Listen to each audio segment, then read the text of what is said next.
And there it is. Here it is. Here I am. We're doing it again. I'm not going to ask where you are because I'm not sure that anybody is even aware that this session is just a spur of the moment session. But if you have chanced on it, then chance to stay just for however long it starts, for however long it lasts, I should say. So the session has commenced. I am situated, and if you're chanced, as I said, situate yourself with me. That thing that we do round about this time, being done just about this time, I am situated, situate yourself with me. One man went to mow, the eagle has landed. Only water, water, only water, where they see ma. Water, water, water, water, water, water, water, water, water, water, water.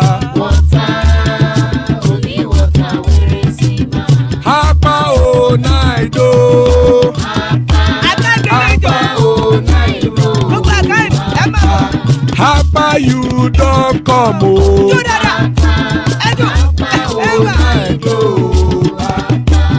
Hapa oh night oh.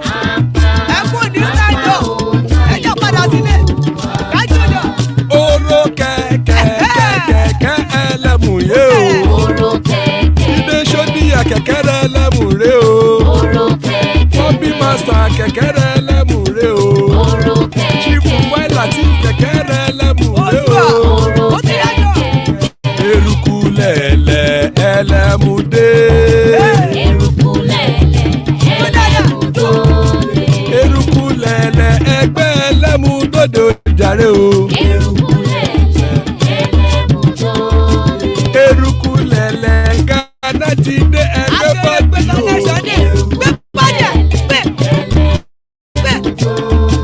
ọmọ ẹlẹ́yẹ ẹ̀yẹ ẹ̀yẹ o ó dilé o odúyẹ̀lá ẹ̀yẹ o ó dilé o petrosonama ẹ̀yẹ o ó dilé o petrosodúnkẹ́ ẹ̀yẹ rẹ̀ ó dilé o ẹlẹ́kọ̀ ọ̀run mú ìní o.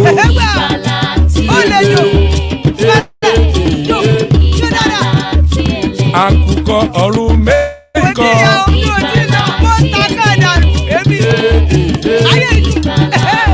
Ikú kò ní rí wa gbéṣe o.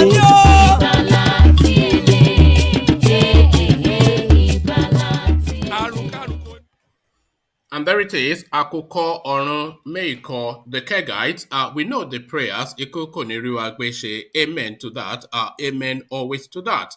So, Iku Koniriwa Gbeshe, as guys, I bring you this. United States begin no interview visa renewals for Nigerian applicants. So, it looks as though now the Nigerian are just force is just now an unignorable entity now in the global space. We are here and you have to reckon with us, is what the international community is hearing from Nigeria, and they're starting to yield. So no longer the case where you just hear Nigeria and you just dismiss us with the whiff of a hand, with a quiff. No quiffing at the Nigerians, and the Americans yield. United States begin no interview visa renewals for Nigerian applicants. So that is a development in the positive direction. Military coups cannot happen in Nigeria again. Boastful Buhari speaks to the space because, of course, he has bought and paid for every single military man within the Nigerian space. So there it is right there. Oh, okay, there's just one headline that I just saw now that I may well bring you as well. So let me just copy that across.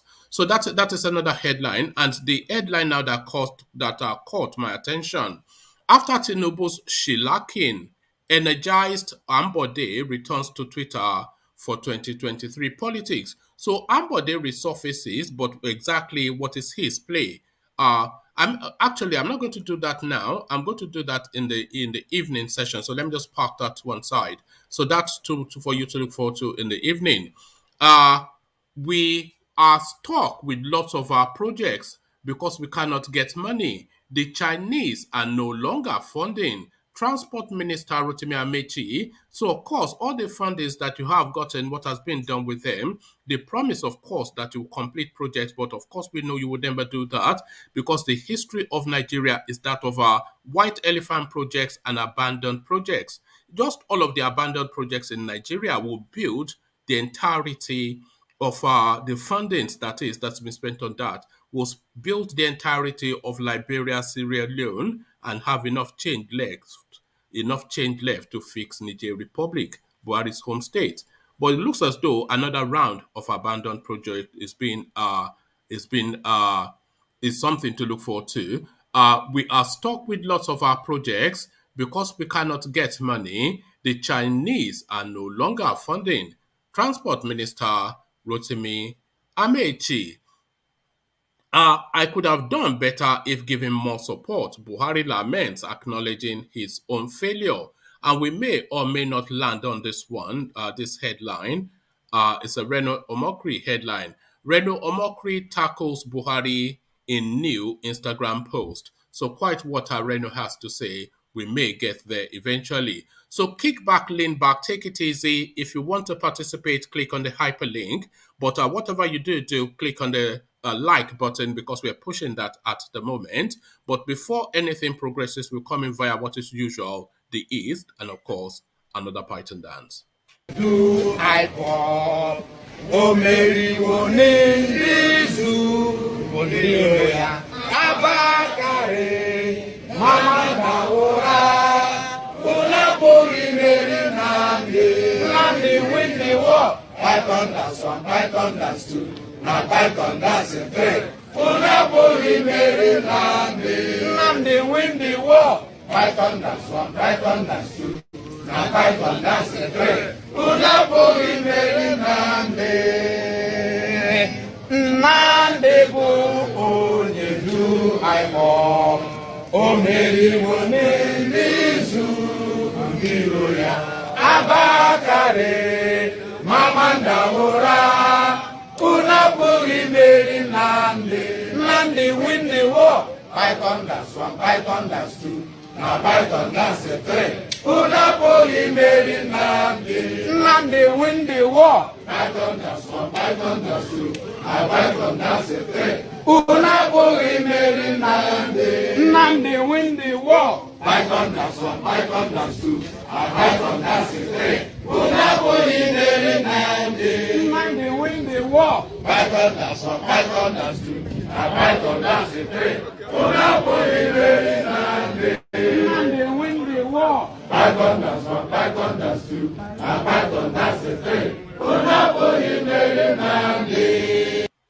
And there you heard it. The East again. Nnamdi wins the war. Paston. Nnamdi wins the war. Yamu. So whatever it is that they were saying, US begins no interview visa renewal for Nigerian applicants. So this is now good news for the Nigerian space.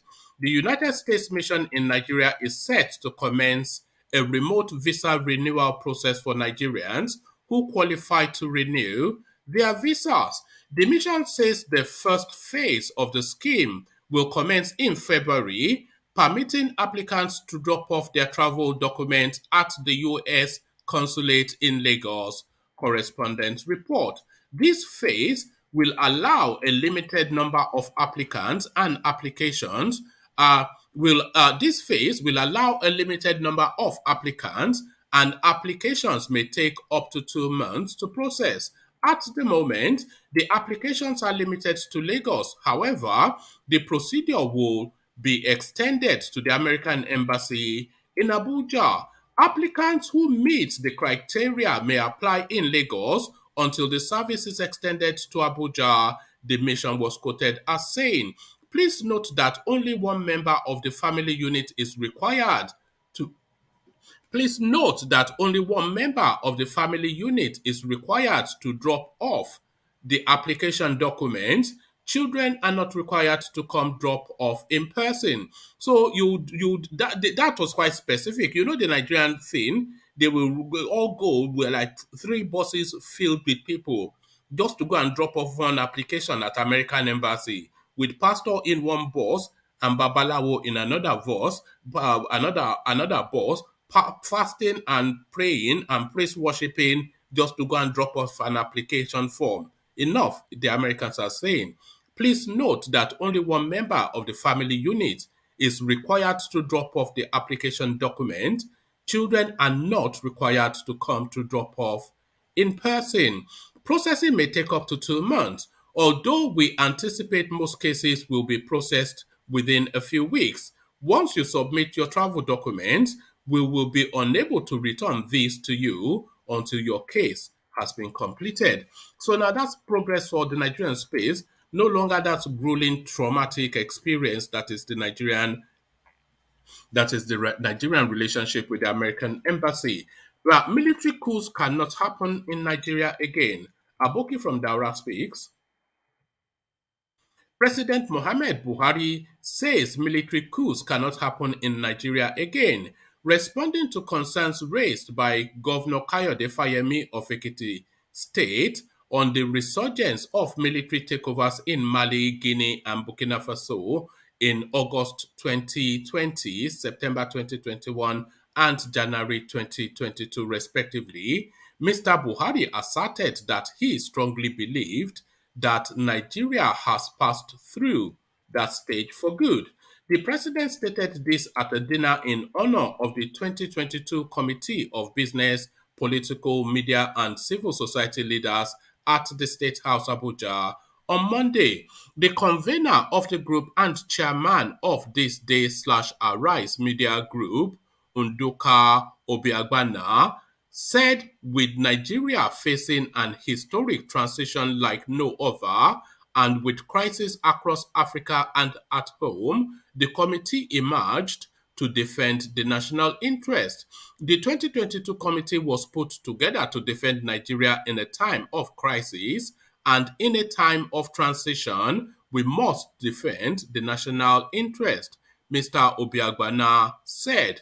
He noted that membership of the group had been carefully selected from the business community, investors, governors, security sector, and elder statesmen. Nigeria, Africa's most populous nation, has a history riddled with coups and counter coups. Last November, Mr. Buhari, an ex military dictator, insisted that coups should not be tolerated in Africa, coming hard on Guinea and Mali. One of the important points that the ECOWAS head of states and government make is that coups and coup d'etats generally are completely unacceptable. We cannot continue to have a situation where they are tolerated for the simple reason that in Africa, West Africa in particular, we have gone way beyond military coups as an answer to the question of change in political actors, Mr. Buhari said Mr. Buhari, who was a military head of state, who as a military head of state overthrew a democratically elected government in Nigeria in 1993. The Nigerian leader added, there is a very strong feeling amongst the heads of states that we must insist other international bodies, the UN, EU, and other regional groups must support the imposition of sanctions on individuals and groups that choose not to follow the democratic process of change of government but go by way of coup d'etat. So here is just the lack of hypocrisy. It's the arrogance. This is what really gets me. This now the guy that truncated the last civilian experiment, that the Third Republic was truncated by Mallam Buhari, who is now telling us that military coups are unacceptable. And that military coup that he used to end the Shagari administration, by the way, that was a treasonable act. But he now, anybody critical of him, he accuses them of treason. This guy is a special breed. He's from another planet, this man, from another planet. We are stuck with lots of our projects because we cannot get money. The Chinese are no longer funding. Transport Minister ROTIMI AMAECHI.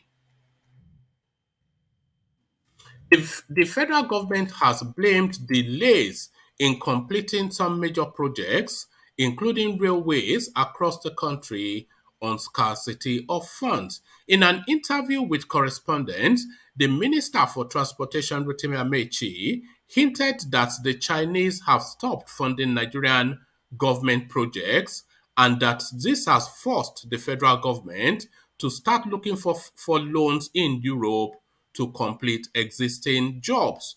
We are stuck with lots of our projects because we cannot get money. The Chinese are no longer funding, so we are now pursuing money in Europe.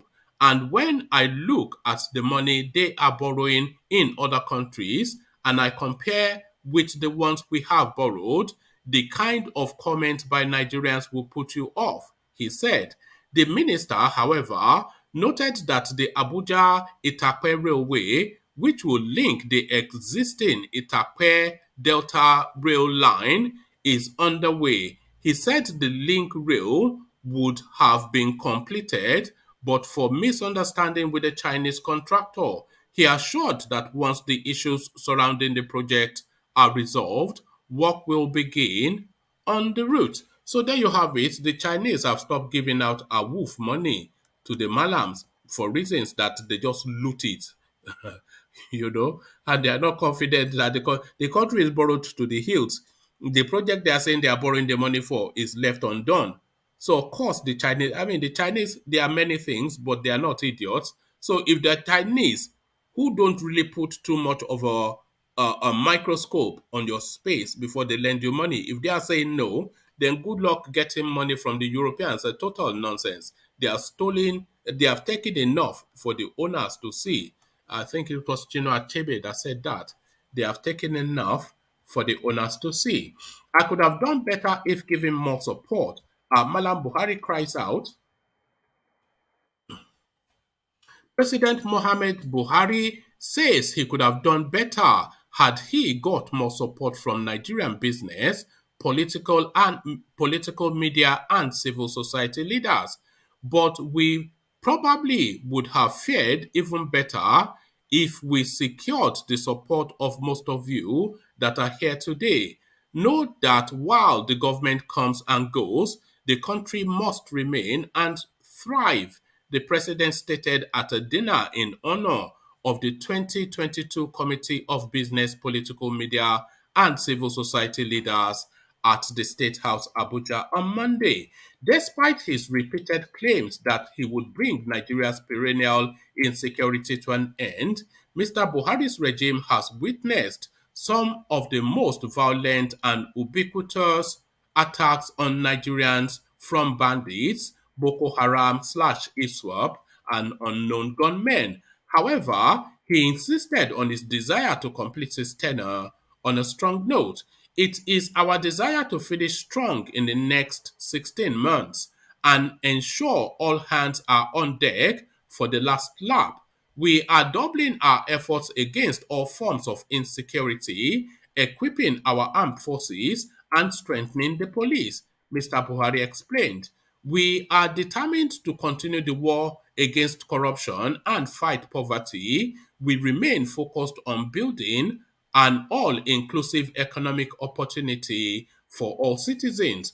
The president told the meeting that despite the enormous problems his regime inherited when he assumed office almost 7 years ago, he could look back with satisfaction that this administration has kept faith with the people.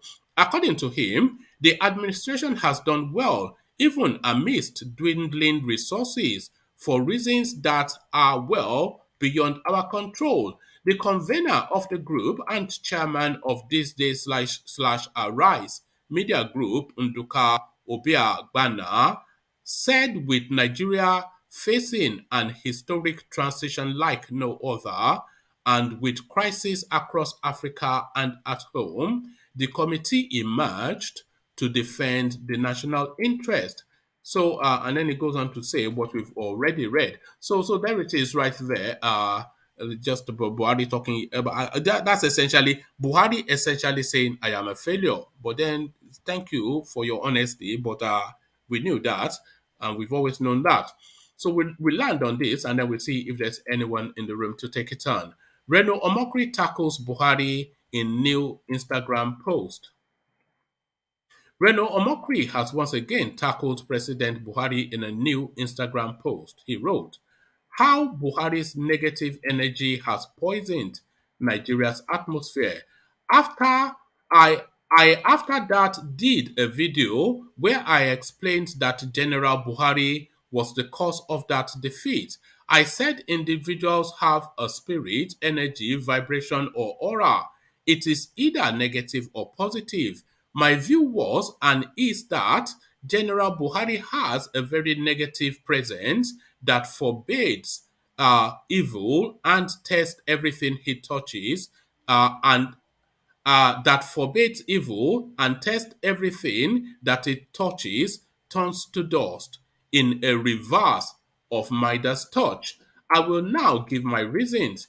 In the year 2003, General Buhari ran for president with Senator Chuka Okadigbo as his running mate. 5 months later, on September the 25th, 2003, Chuba Okadigbo died.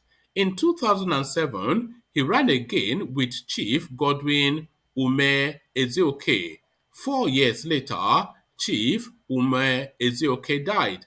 In 2011, he ran with Pastor Tunde Bakare. This time around, Pastor Tunde Bakare did not die, but his political and possibly ministerial career died. Never mind his delusions that President Mohamed Buhari is 15 and yours sincerely, I am 16, Bakari, is now a political baggage. And now he's embroiled in a multi-billion naira loan scandal with Wema Bank. You might point to Pastor Yemi Oshibanjo as an exception to the rule. If you do think so, then you have not taken into consideration the political battle between Oshibanjo and Tinubu, which looks set to cancel both out. Buhari turned the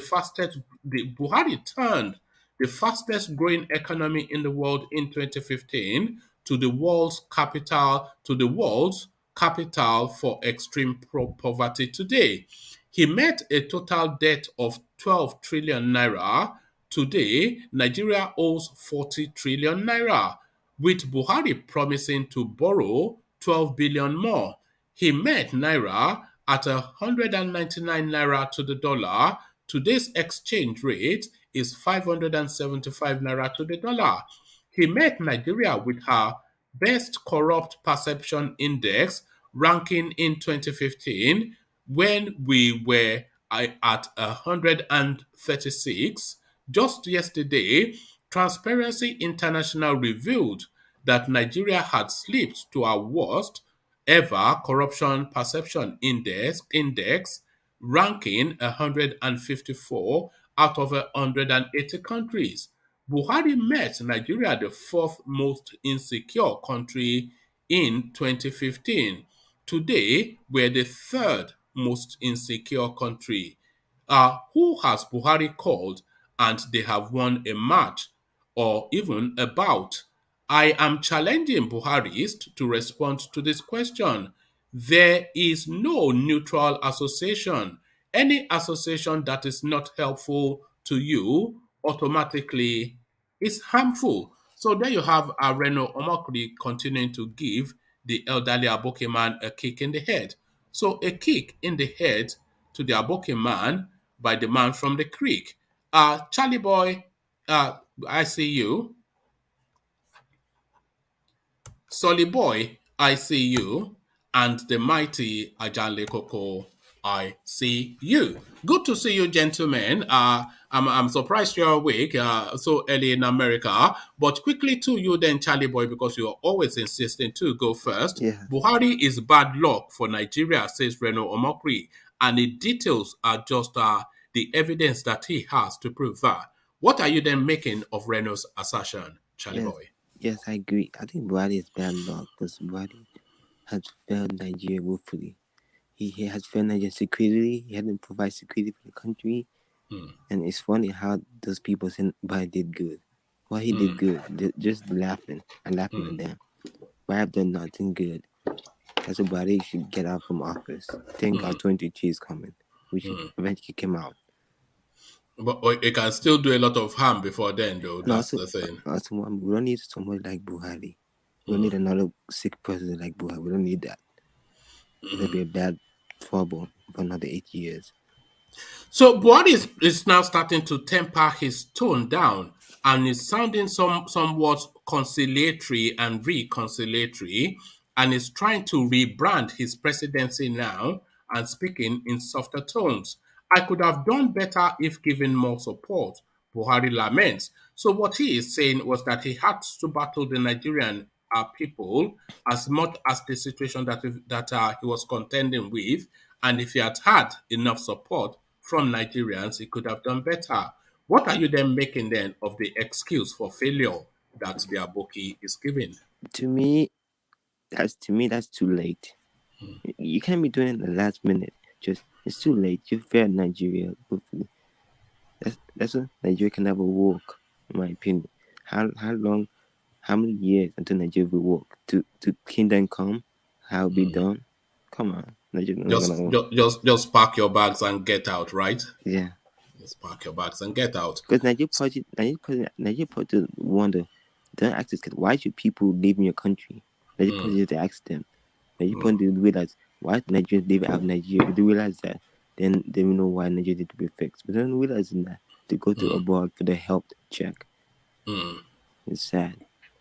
Oh, all right.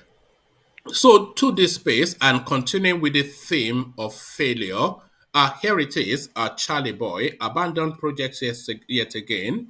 We are stuck with lots of our projects because we cannot get money. The Chinese are no longer funding. The transport minister, ROTIMI AMAECHI Charlie Boy, saying this, but then all these endless borrowings that we have heard would have been enough to complete all those projects 3 times over. So, what are you then making of this lack of money that he's allotting in the build up to abandoning projects? So, what are you then making of that? The Chinese are now telling them to get lost. In my opinion, all this borrowing Nigeria is doing to make Nigeria broke. Nigeria should have a product to sell to the world. That's the only way they can keep some more money from Chinese or other countries. They're gonna be broke.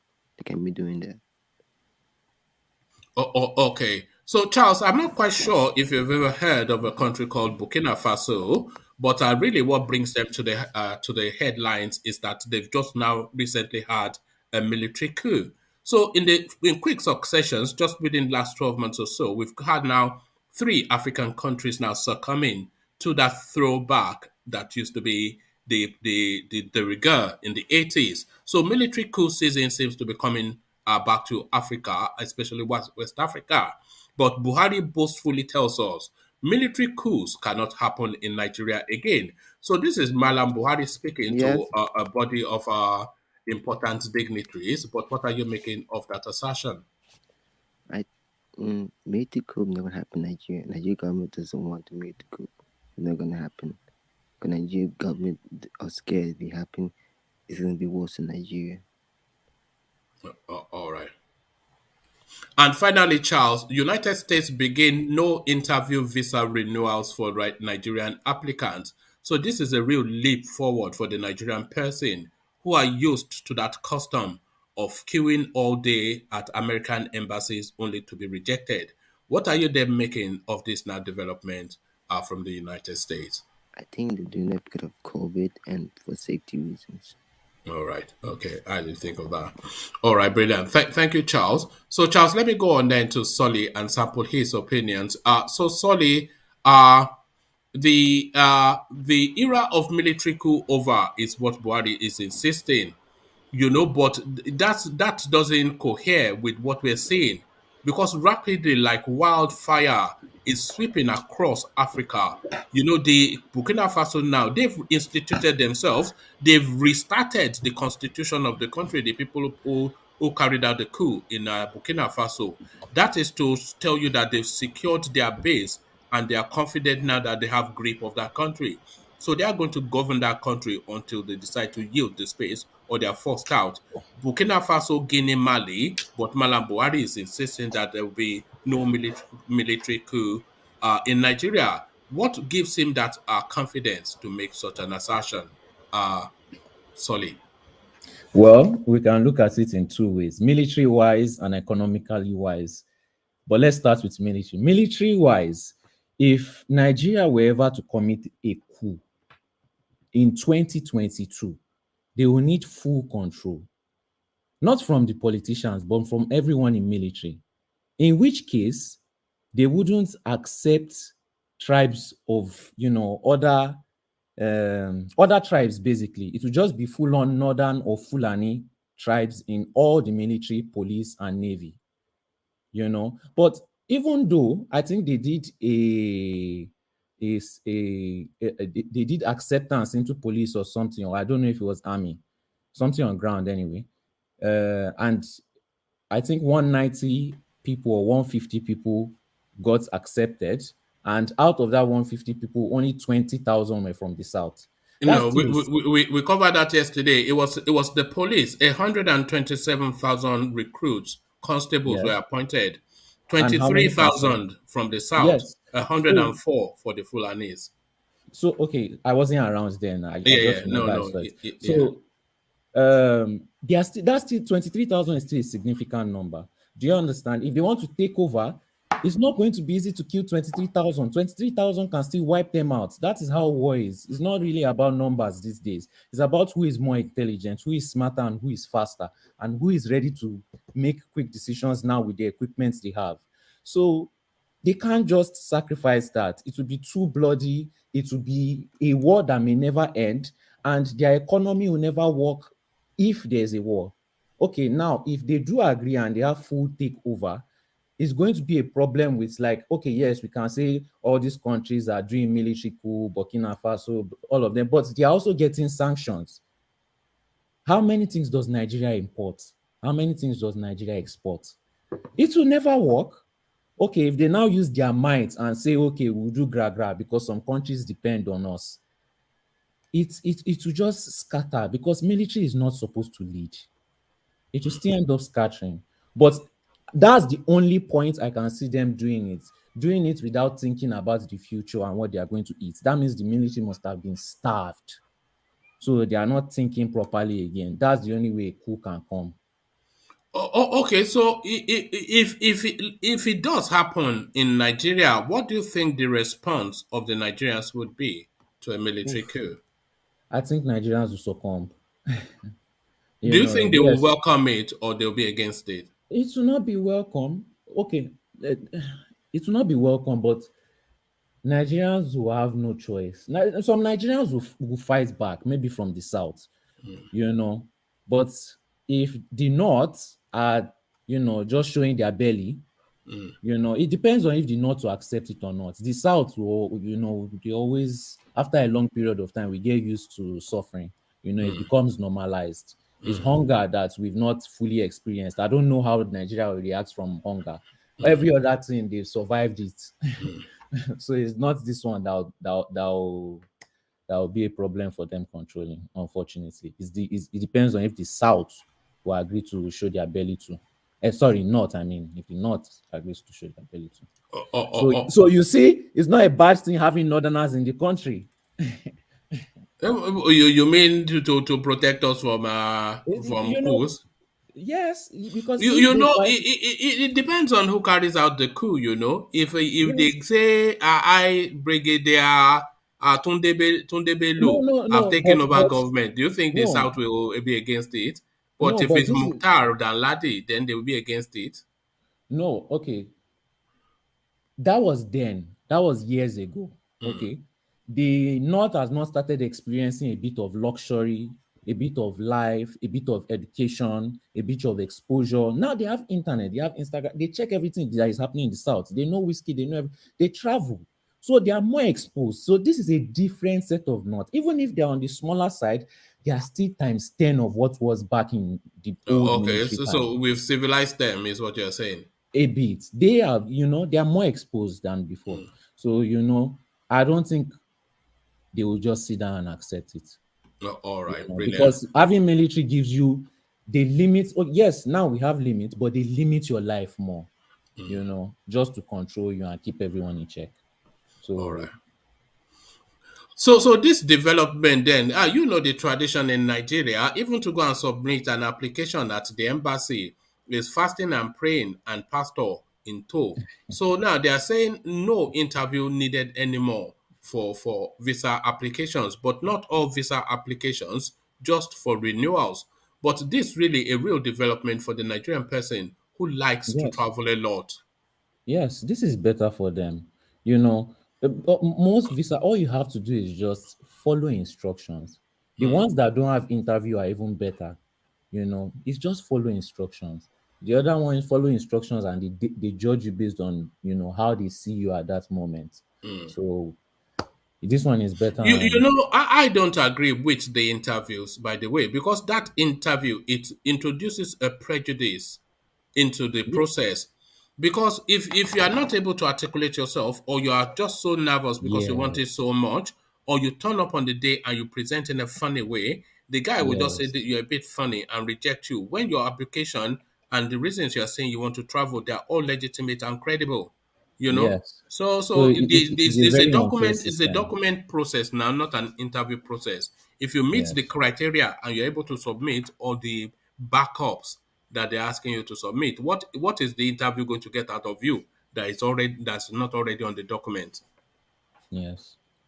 So Oh, this is much better. all right, Even the brilliant. Nigerian system is hard.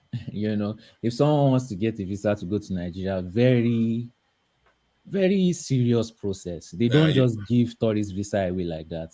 Very surprising. you know Nigerians are backward now, and they're deliberately backward. You know, Yes. deliberately backward. You know, I wonder how this Buhari and Co and all these people, how they feel when they land at Jomo Kenyatta Airport and they see a I asked the modern, same and question then in they my head land too. at Accra and they see a modern airport and they land at Muritala Mohammed Airport and the place is like a oven. There's chaos everywhere. There's no order, no structure. The place smells. There's water leaking. And then you go to Sierra Leone and you land in a modern. How do they feel? It's because they don't They, use these places all the time. If it was the front entrance of their house, of course it would be looking beautiful and marvelous. Most Nigerians have this mentality of they just want to take care of their own.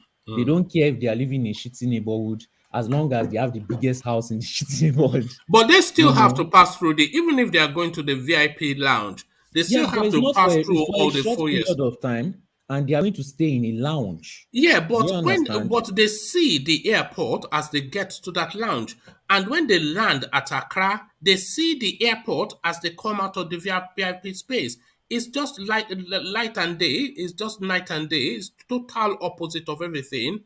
Nigeria completely dilapidated, and those people modern and shining, and they are Yes, going there as the biggest fish in yes, Africa, but and you are coming from that into that and they see it. They see their processes. You only yes. go through customs and immigration in all those airports. And this one, you go through DSS, they'll pass you to customs, and then another person will rattle you, another one will hustle you, and another one will brutalize you. Okay, yes. But you see, the same way you see Nigeria as a third world country is the same way they see Nigeria as a third world country. Because let's not forget, these are very exposed people that have probably lived in the West for a very long period of time. And over that period of time, they've considered in their minds that yes, this country, this is why I say it's a village that they just come back to, that they can do anything. This country is a third world country. So them seeing it there, they may just look at it as okay, this is a third world, and you know how they do. They compare themselves to the worst all the time, worst of the countries, or any as long as they're in that third world category. And if another third world country has a worse airport, that's the one they will compare themselves to, just so that they will not have to do anything about it. If they become a It's a first real world shame, country, because the Ghanaians, they are third world, but they are taking deliberate steps to no yes, longer. There has to be a category between first world countries and third world Nigeria can countries. do it even But before Buhari leaves. yeah, They can do it, but you it said doesn't take much deliberately. now. It doesn't take Yes, much to do these things. Just even the processes of getting through that airport, it should be streamlined now and yes, automated. You give yes. them your passport, they put it through a scanner, everything is hunky Even dory, even and if welcome to the country. What is even the even if they make Lagos Abuja or Abuja if at least have the standards of a first world country. Yes. Trams, trains, buses, which they can do. Everything done perfectly. Underground electricity, everything down to this registration system, taking it online. I think Nigeria will be able to be considered on that level, even if it's just one state in the whole of Nigeria from that 36. But it's You a know, they deliberate should effort to pull it back. because you know that I think 5% of the national budget is in the constitution. I'm not sure of the percentages. I think it's five. Not no, 5% of the Nigerian budget is to be spent on Abuja in perpetuity to continue to develop it. But Lagos should also be in that mix because those are the two marquee states that we have. Those are the two front faces of the country. You are either going into Abuja or you are coming into Lagos. So don't let the first impression be some leaky roof airport with no AC, the fan not working, some dirty looking customs person, buck tooth asking you waiting you get for us. You know, it cannot be like that now, you know. You know, Lagos has the ability to be almost as good as any country in Europe, you know, even almost as good as Germany on its own. It doesn't take much because everything is almost structured down to the worst of the worst places. There are still good roads. There are still all you have to just give a good architect to structure the drainage system, structure the electricity. It doesn't take much, and it will be almost world class, a world And class, and and it only needs security. it only needs one big spend, solely. If they are Yes, willing to do one big spend on a big piece of work and do it properly, then that yes. is it done. You They know, can't. The thing is that is that they it are trying done to do now. Banana Island. They are trying to do Eco Atlantic, but it won't work because you are still living mainland. It will not be like a case of India. That's what Lagos is going to be if they forget about mainland and keep on wanting to push into the sea. Well surrounded by Yes, by slums and by poverty. slums, It will and be another poverty. case of India. Just Yeah, terrible. You know, yes. they can't forget I've about been to mainland. India. It's a complex country. Yeah. I went. I've been to Chennai, which is in Madras. That's when I used to work in banking. They sent me there. I've never seen anything like it. I have never seen it. It just we say chaos in Nigeria. Chaos, Hmm. you know. And you say And you there are know, people in Nigeria. There are people in India. People. You know, they walk like Nigeria. this, cheek by jowl, cheek by jowl, cheek by jowl, back to back. Yes, I've never Wow. seen anything like it, you know. And the driver, my driver then, I used to call him Schumacher. He was like a maniac, you know. But there it is. Let me take you to another talking point, Solly. We are stuck with lots of projects because we cannot get the funding. The Chinese are no longer loaning us money.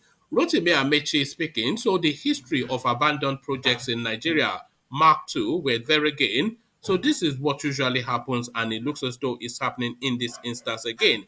So they bring it up to 20, 30%, 40%, even 70%.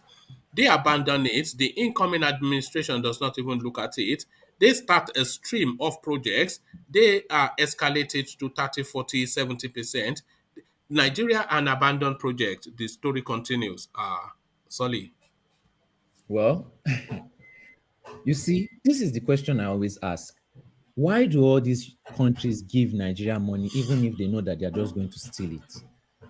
But at the end of the day, Nigeria too is following the rules because basically in first world countries, all you have to do is follow a system and you get what you want. You want to apply for a loan, you follow it. You know, you, how do I say, you somewhat have a right to it. So Nigeria as a country has a right to those loans. They just have to apply properly and they'll get it. You know, unfortunately, they are abusing the system. You They don't have a right to loan, no. You know, it's no, sovereign no, no. country to I said sovereign country. No, yes, no, but I said somewhat. I know what you mean. That if they meet the criteria for the loan, there's no Yes, reason why they should not be able to access it. But these yes. people, they have lent you money heavily. Because we did a session a few months ago when the World Bank was alarming that Nigerians borrowing is now not calibrating with its ability to sustain it, or they're now in the unsubstantiated loan category now. That is a loan that is not backed up, so a loan in good faith. So that is where they are loaning now. and that is really from the Chinese. And they continue to borrow and borrow. And the people are now saying that they don't have anything to back it up anymore. So if the Chinese are saying no and they don't really look too hard to lend you money, then that Yes. tells you that the country is at the Yes. tipping point. This is where I was getting to. That they were thinking that China was the same as Europe. You know, China does not do that. They've been in banking for I think about 9,000 years. You know, so of course they are going to do proper audit. They are going to check everything because it's a business. That's how they boost their economy, by turning the country into a business, making sure everything works. That's why so many billionaires are coming out of China, like popcorn, pop, pop, pop, pop, because they are making sure the economy is working best for people that want to make money and make business. So if the department that gave loan to Nigeria is not bringing back results, because they are giving it in good faith, knowing that the Nigerians are going to build structures, infrastructure to back it up, is like an investment. But like you said, they start the investments, they stop 20%, they apply for another loan. Do you think these people, their good faith is what you've abandoned? To you, they are making it like good faith, but we know that they are going to take a chunk out of that business for a long time to come. The money that they are borrowing to other African countries, they are building the infrastructure, then China will take over. So at least they have the infrastructure, but it's China that owns it. That's what China was trying to do in Nigeria, but Chinese, they don't know Niger. Look, one needs, eh? Yes, One to double one, eh? you know, If it's a there's one case thing, of, if you can outsmart a Nigerian, good luck to you. But you yes, cannot. Is good luck to you, but you cannot. yes, You cannot. When so it's everybody is their, a criminal, eh? yes, so it's their first encounter. It shocked them. They had to stop it. You know, they were not expecting it. Not a lot of countries are smart enough to outsmart No, China, Nigeria is not because China, Zambia or Namibia. yes, Nigeria is Nigeria. so it shocked them. It shocked them. It really shocked them. So they are probably going to abandon it totally, or they will find a way to surely get their money back, because it's China. This I don't want to talk about it too much, but this Chinese president, is supposed to end his second term, but he's tried to create new constitution for third term. So I mean, I don't know why they are complaining, because he's doing a very good job, you know, majorly wise. But you know, people at the end of the day want freedom and democracy. So you know, it's the It's a people one against the party power. state, isn't it? China. Yes, that's what Nigeria wanted to copy, you know, but Do obviously you Nigerians don't. is there merit to that? Is there merit to that, a one party state? Well, in Europe, we do see that they run by kingdoms, you know, so it creates stability over a long period of time, especially if they have a project and a vision. Democracy, you know, it allows for the opportunity, it allows for the opportunity to, it allows for the system to be corrupted. You know, it works well for America because America is a community that even the people there are not corrupted. If it is almost hard to get somebody to do something bad just because of how, you know, everything is working and the people have intelligence. You know, you put democracy in a country where people are not that intelligent, they don't know how to use the system to their favor. So over a long period of time, you know, they are being oppressed because they don't know their Do, power. do you think democracy should follow one rigid template, or do you think it should be a loose concept that is adapted to the environment that is being practiced? So what I'm saying essentially is the American democracy, is it something that will work in Nigeria, or should Nigeria just base loosely on the American model but calibrate it in a way that is peculiar to our own environment? Okay, see, um, democracy will favor Nigeria because in Nigeria, in our history, our leaders, if we had one bad leader, we had him for life till the day he died, and they always became more terrible as they age. The British people didn't come to do much good in Nigeria, but they still came to do good because at the end of the day, they are British. Putting that democracy in Nigeria allowed the people to have the power to change their leader if he became too evil, which we did not have before. So it's a good thing that works in Nigeria. But what I see in Netherlands is that they don't try to stop corruption. They just have a system that does not allow corruption to happen. So if you wanted to do that corruption, you must have worked very, very, very hard to make it happen. It's not worth the effort, Abby. It's not worth the effort because you pass through this system. You want to do this paperwork, you go to another building. You want to do another paperwork, you go to another. So people are not easily connected. You want to pay for something, you pay for it online before you come there. They allow cash flow between people to be as limited as possible. So it's very hard to transfer cash from one hand to another. If Nigeria just implements Do you follow this? There's a French cartoon called Asterix. Have you ever heard of it? Yes, but I never really watched it. Okay, I want you to go and watch one called "The House That Sends People Mad." Just what you just said about how things work in uh in um in Holland, that from one building to actually I'll post you a link of it. The house, Asterix and the Roman soldiers, the house that sends people mad. Go and watch it after the session. You really, it will chime I with wrote it you. down now. Oh, yeah, no, I'll put the link in there. But don't go now. Nobody click on it now. Click on it after the session. So thank you for that. Let me take you to another talking point, Solly, and let me take you to this space. I could have done even better if given support. So, like I said, Buhari is now trying to rebrand his name, knowing that his tenure is about to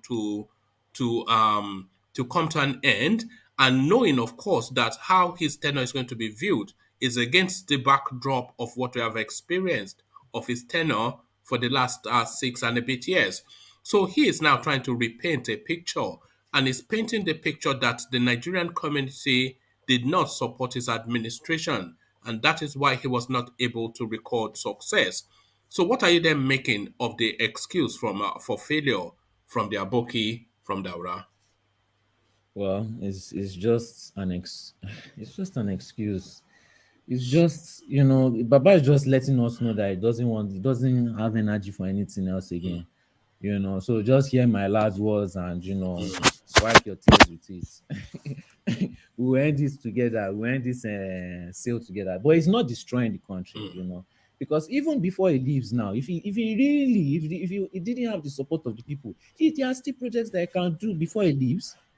Instead of crying right now, start now. The only thing that will redeem him, not redeem him fully, or just give just a little bit of a side story to his narrative, is for them to complete those projects that they say they cannot. He must complete that second Niger bridge. He must complete that Lagos-Ibadan expressway at the very least, because they've built a whole new region in the north, just constructions after constructions.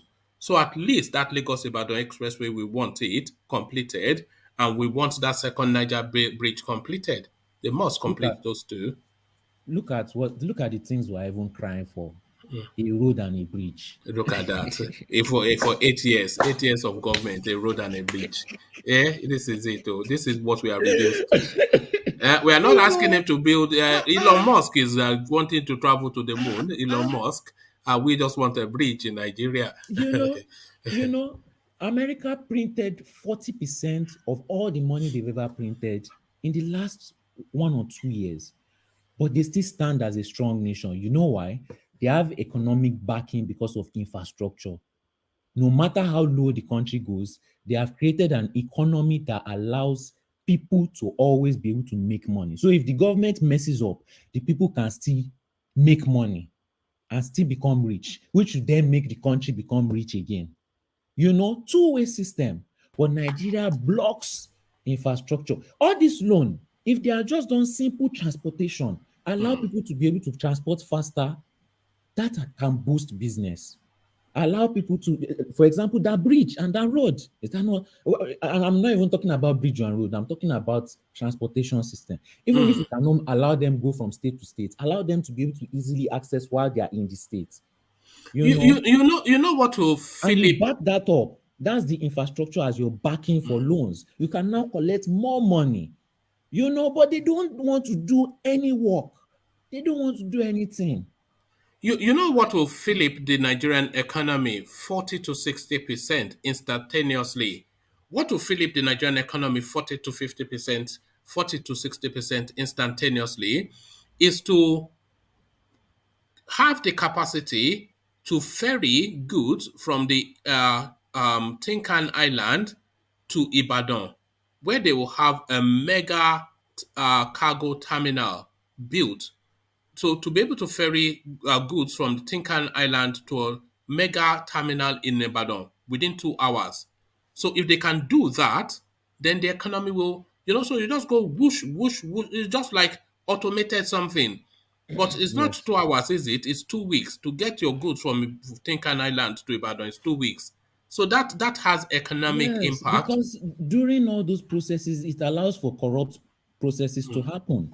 The more the delay, the more they can people that want to save time. Obviously, it allows for open doors for corruption. It opens doors for corruption. So obviously, things like that will happen. Assuming they separated the processes and allowed them to never have contact with each other except maybe through emails. That this package is coming through this package. It will And finish. and the technology for what you described, Solly, is available, has been for a very long time and very Finish. cheap. It's cheap Yes. technology that You is know, readily available. all It these things, won't they take don't them need to 2 weeks build to install anything. it. Yes, that's why I said before Buhari, if he says he wants to fight corruption, he doesn't need to even do EFCC or just make sure people can contact each other. Make it very hard. They have to work very hard to be able to contact each other. You will see it will end by itself. It will But end by itself. Solly, that is the mantra that we've always chanted on this platform. Strong institutions, not strong government or strong men. If we have because what you're describing is strong institutions and strong processes. So that's just, it's a never-ending story. But Buhari is bad luck, is what our Renault Omokri is telling us, and is giving us now a list of reasons. Hopefully you heard me read them out. But what are you then making of the assertion of this Is lady boy guy from the creeks? He's pretending like he doesn't have agenda. Nigerians, some Nigerians will still eat it up anyway. You know, but me, I see it as he has agenda because he's in PDP. If he was in APC, would he be saying the same thing? So he's just a political guy. What are you making of Renault as an entity? Because he is just a weirdo for me. Is a Yes, because I don't see him taking between anything. him and Rotimi He's, Amechi, I don't know who freaks me out To the to most. he's, to he's, to he's eating. Soli, what is his agenda? No, Tell okay, us the let agenda me you tell you. suspect. Let me Yeah. tell you. See, Ajani Koko, I've sat down here. I've used this platform we have. All of us have used this platform to be talking about solutions every day. All this guy does is insult Buhari. It suits it, it Sweden's people that hate Buhari, So that's enough for them. They don't even care about any positive message he has to say, or any infrastructure plan, or any plan to propel the country from, or any plan to propel the citizens, or any plan to propel the economy. As long as they insult Buhari, that's his campaign, game plan. That's it. And you all eat it up and enjoy it. Well, it works for Question. Nigerians. All right, sorry. Did you disagree with what he was saying, Ajan Lekoko? Or am I not on the screen? Agenda. Eh. I asked him a specific question. He should give me a specific answer. His What is the agenda, agenda that you his agenda, suspect? all these things that he's doing, what does he push the most? Is it not his political career? That's what he's pushing the most. Or What what else is it? what What career? has he Somebody done for that any is outside the community? country. What political career is pursuing? But okay, currently, right now, Ajan with What the are you hard Lekoko. work talking? that he's What doing, are you talking about? currently, What right now, with political the hard career? work that he's doing, You want to be the next okay, president or what? What's Maybe he the wants to be political a career? governor of his own state, you never know. What political career is he pursuing? okay. Can I ask you a question too? If he comes out to campaign, will you vote for him? Oh, Renault? No, yes, I'm asking Ajanli Koko. Yes, if Renault comes out to campaign, will you vote for him? Why won't I vote for him if he have a very So his political campaign is working. hold on. His political campaign, this is Hold proof that it's on. working. Hold on. Why What you are would you saying support does him? not I need what logical you are reason why you believe hold that on. Hold on. Number one step. What I expected from you is that what he said about Buhari, are they true or false? We all know they are true. Nobody needs to Okay, so tell us. what does it mean? Why are you saying that? He's saying that because of political career. It is boosting his political career because people are now seeing him as the against side, the other side. You know, some people don't care. That's what we voted. That's what we voted for. The other side. That's what most Nigerians vote for.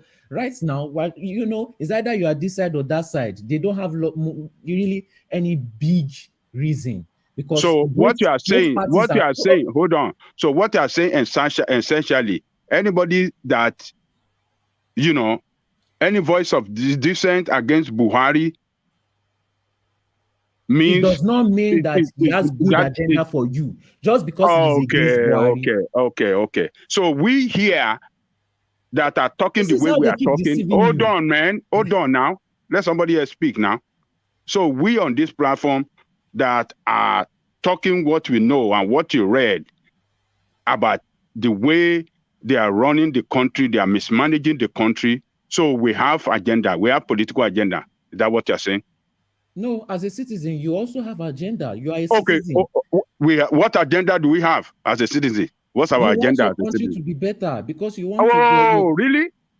So Omokri does not want his country to be better. He has political agenda. That's why he's talking.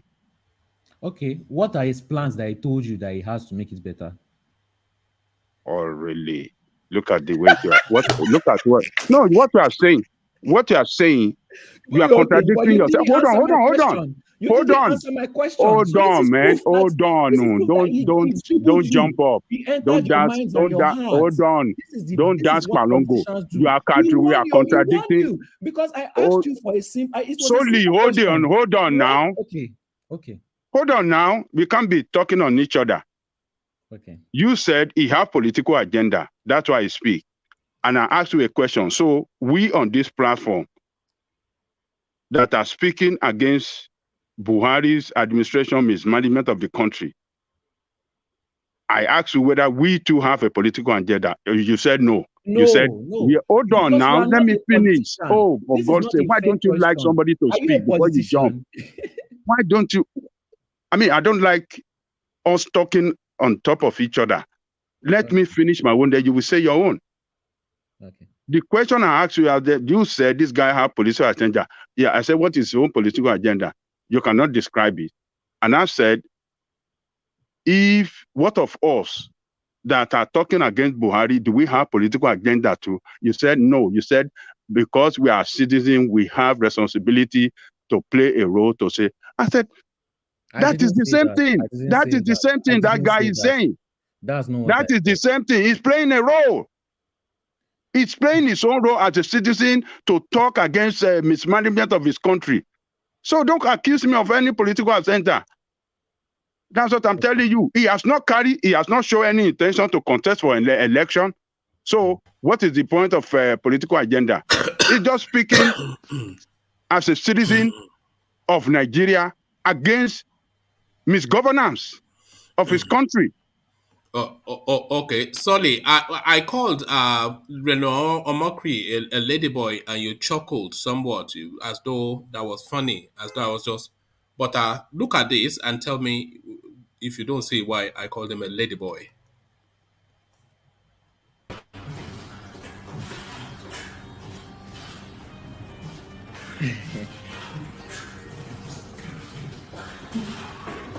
Wow.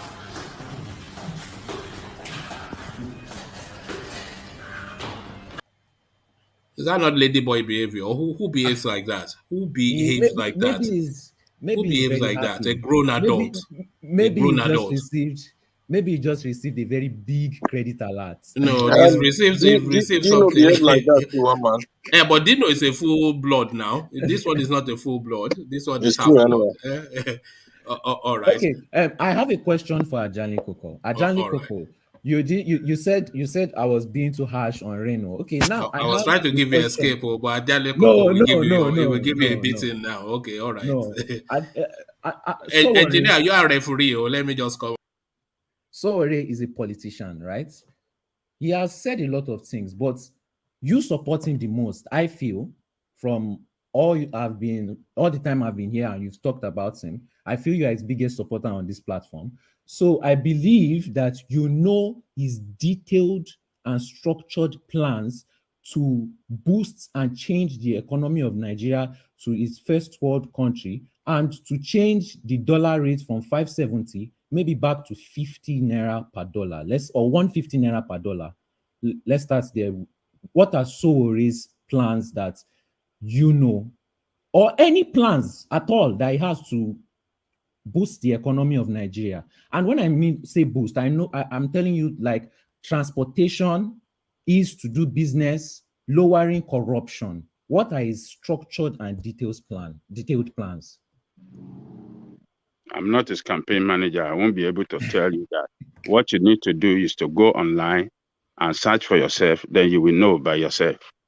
I just No, like but you hold on. would vote. You Hold would on, vote man. for him. So I want to know Hold why on. you would vote for him. Oh, hold on. Why we vote for him, right? Mm-hmm. Number one reason why we vote for him, because he's standing as an alternative against this criminal we have that are destroying the country.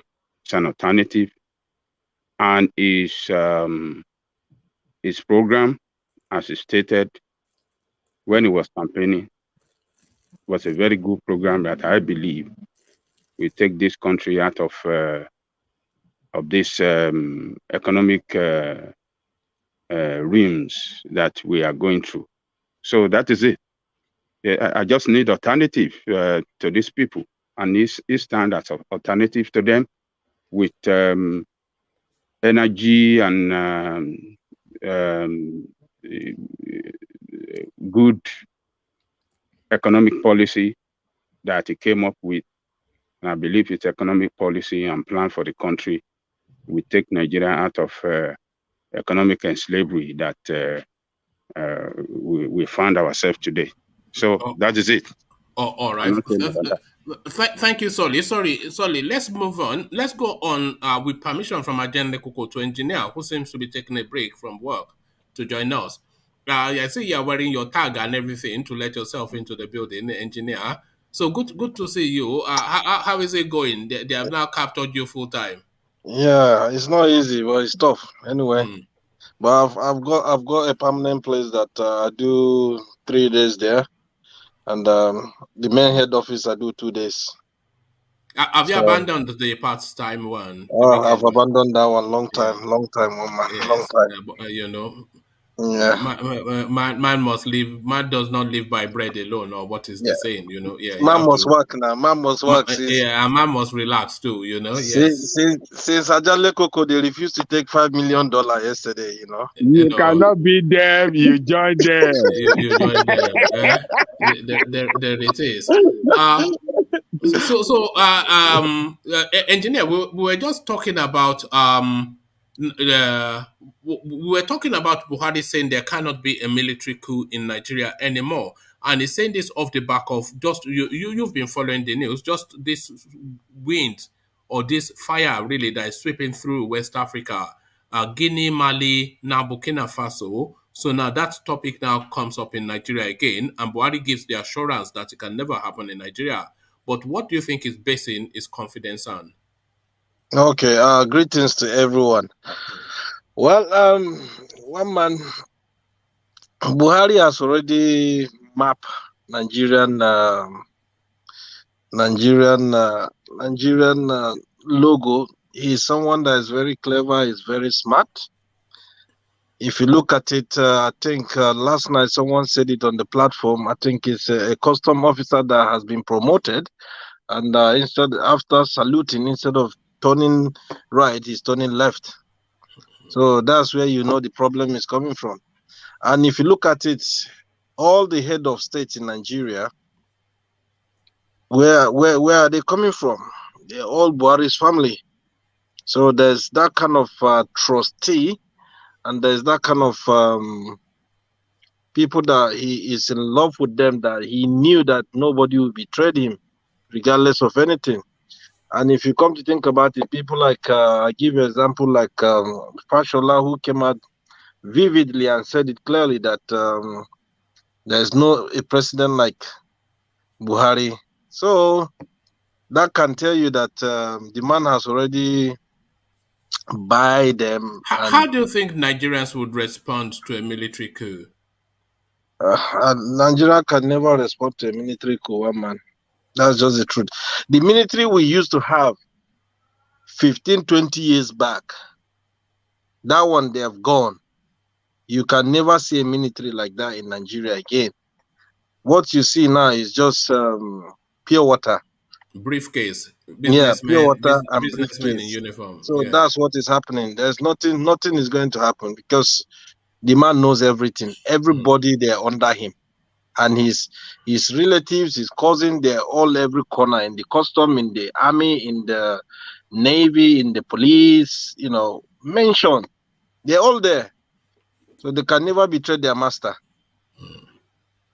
All right, thank you. So we are stuck with lots of projects because we cannot get the money.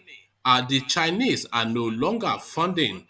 This is Rotimi AMAECHI speaking. So the history of abandoned projects in Nigeria is set to continue, because what it's saying in essence is that they would not be able to complete most of the projects, if at all any of the projects that they embarked on. So that Lagos to Ibadan Expressway, it goes into another administration. The Niger Bridge, it goes into another. So what are you making of this comment by Rotimi AMAECHI? Kai, the country is a scam. Nigerian leaders, they are all scammers. That's just what is happening. Because if Rotimi AMAECHI will come out and talk, well, the money they spend in building that railway to Niger, why? What do we have any business to do with Niger? That's something people need to start asking questions. Do we have any business to do with them? No. Why can't they use that money to invest in the country? How long will Nigeria will stay? Everyone is complaining of just road and lights. For how long? Are they not ashamed of themselves? So those are the things that we need to be asking questions. Whether there's a train rail or not, when will Nigeria have a good road and electricity? That's all we have been crying since we have been born in that country. We're crying for road and electricity. Those are the basic things that Nigerian government elite they're supposed to fix. What is do you think it is time for the United Nations to designate those things, especially electricity? Do you think it is time that it is designated as a human right? Do you think it is time for it to be designated as a human right? United Nations, they are having their own court from Nigeria. They won't do nothing.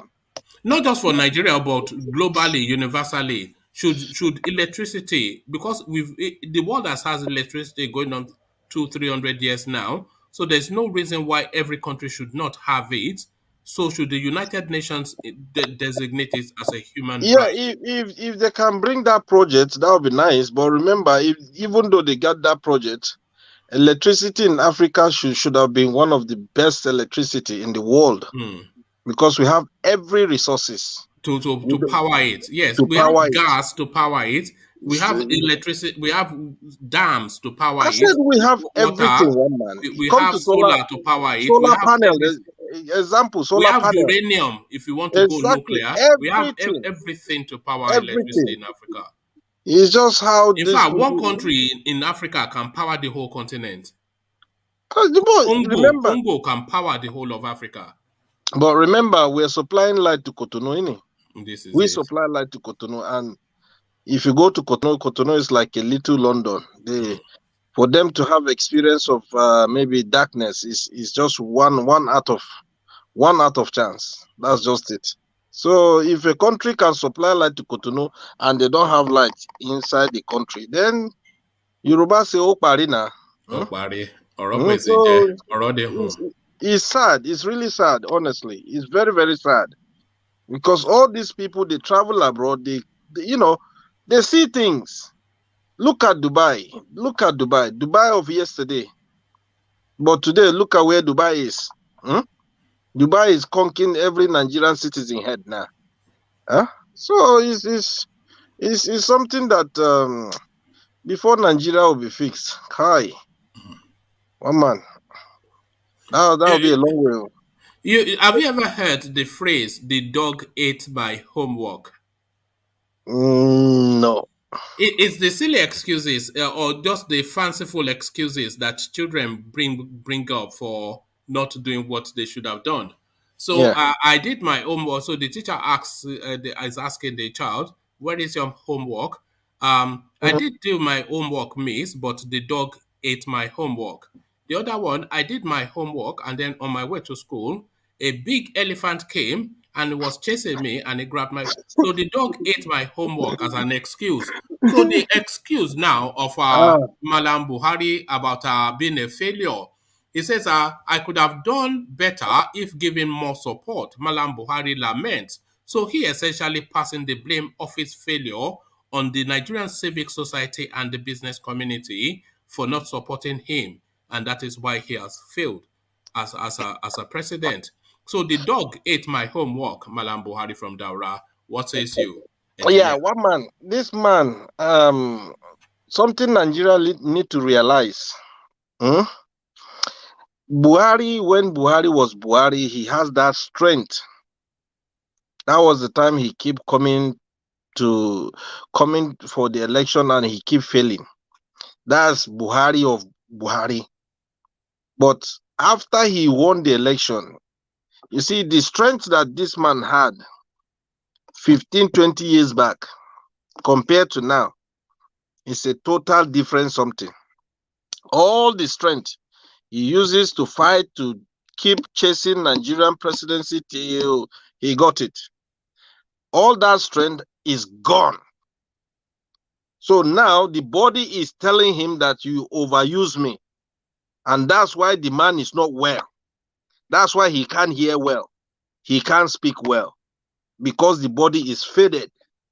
So that's why this man, as the way you're saying him, he anything about Nigeria, people will complain. He don't care.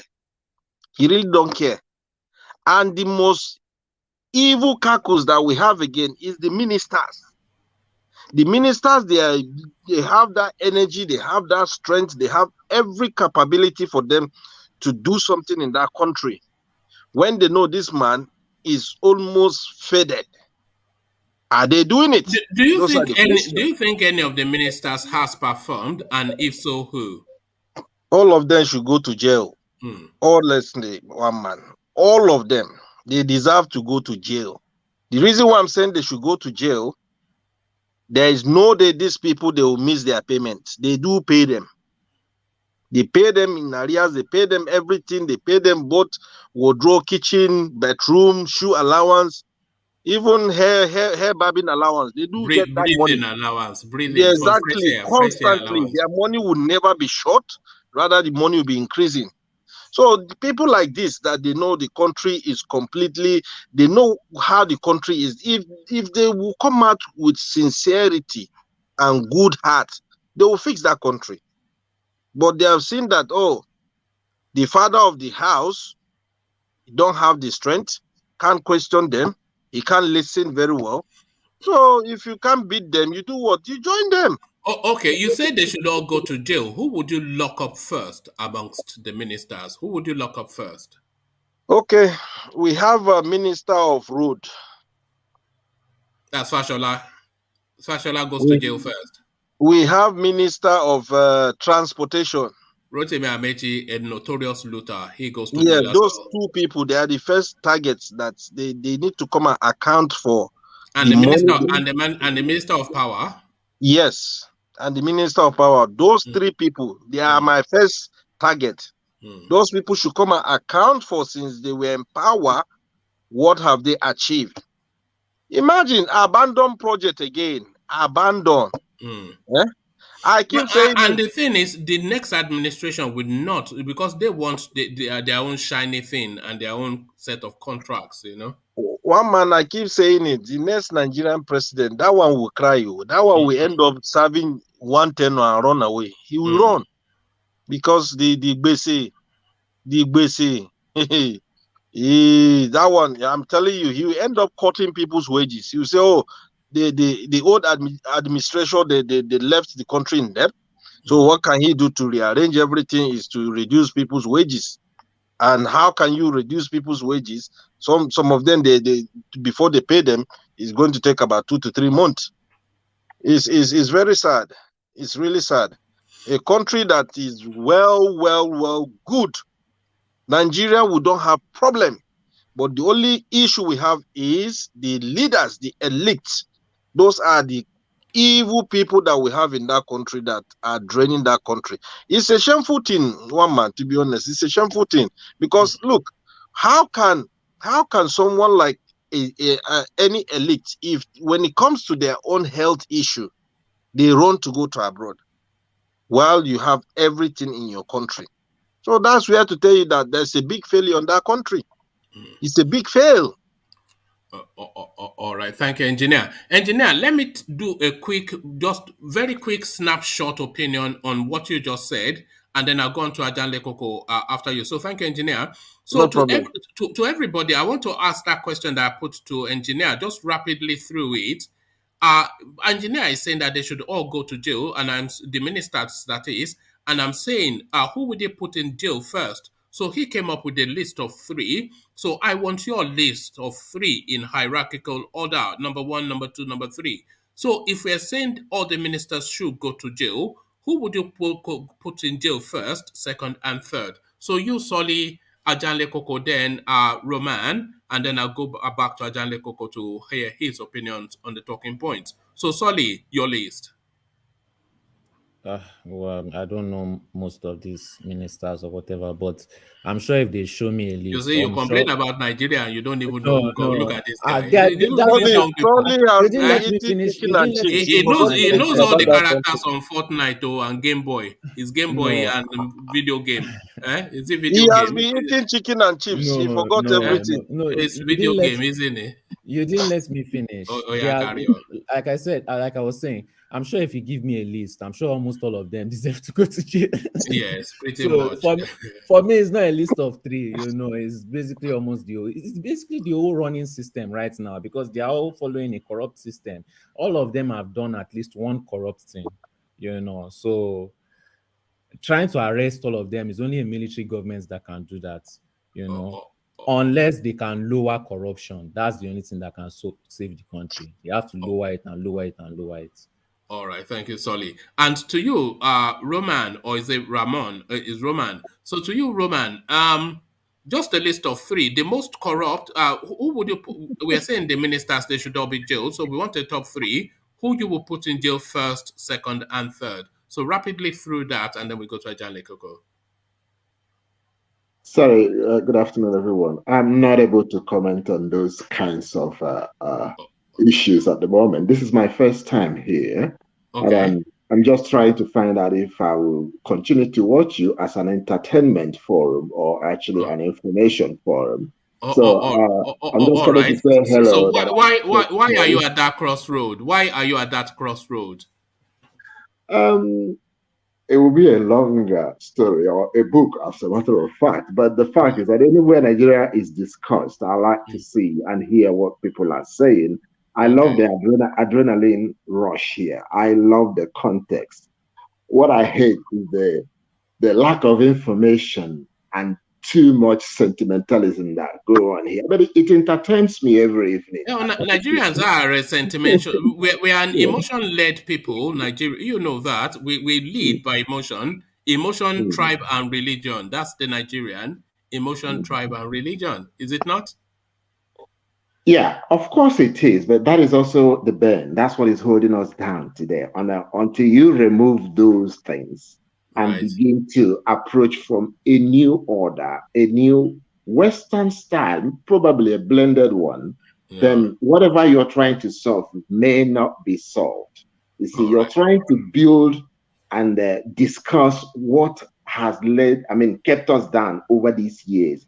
And you really need to try from a new slate, an entirely new approach. That would be my take on this. We tried to tackle what you were saying yesterday in a session, and we were saying that Nigeria needed a third way, and we were trying to discuss to put some flesh on that third way, and we couldn't even start because everybody knows that everything is wrong. But then, how do you then get out of it? What is the pathway out? This was something we couldn't even start that conversation. So, do you have any thoughts in that direction, the way out of the mess we find ourselves in Nigeria? Unfortunately, last night was one of those nights I didn't listen to you guys. I slept off. How dare you? Eh? But listen. Let me tell you the truth.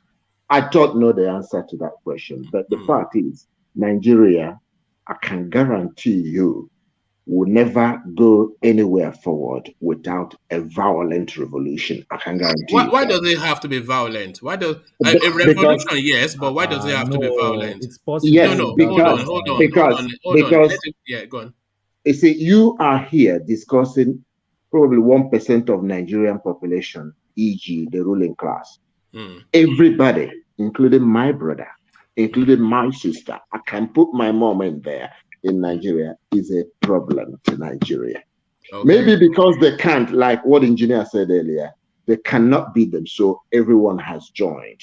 This one, you're listing 3 people to go to jail.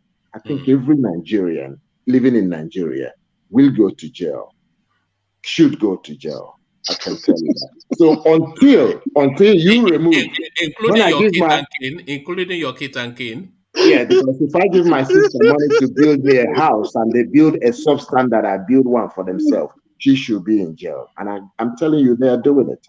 If I give them money to give to the less privileged at home and they should change that money and give them little, they should be going to jail. They are doing all Nigerians. Experience. Not all Nigerians. It's not all Nigerians. No, well, all means when you want to say all, you usually use a sample. Okay. The work I do involves sampling, and when you take 2,000 samples from a 65 million population, that means all.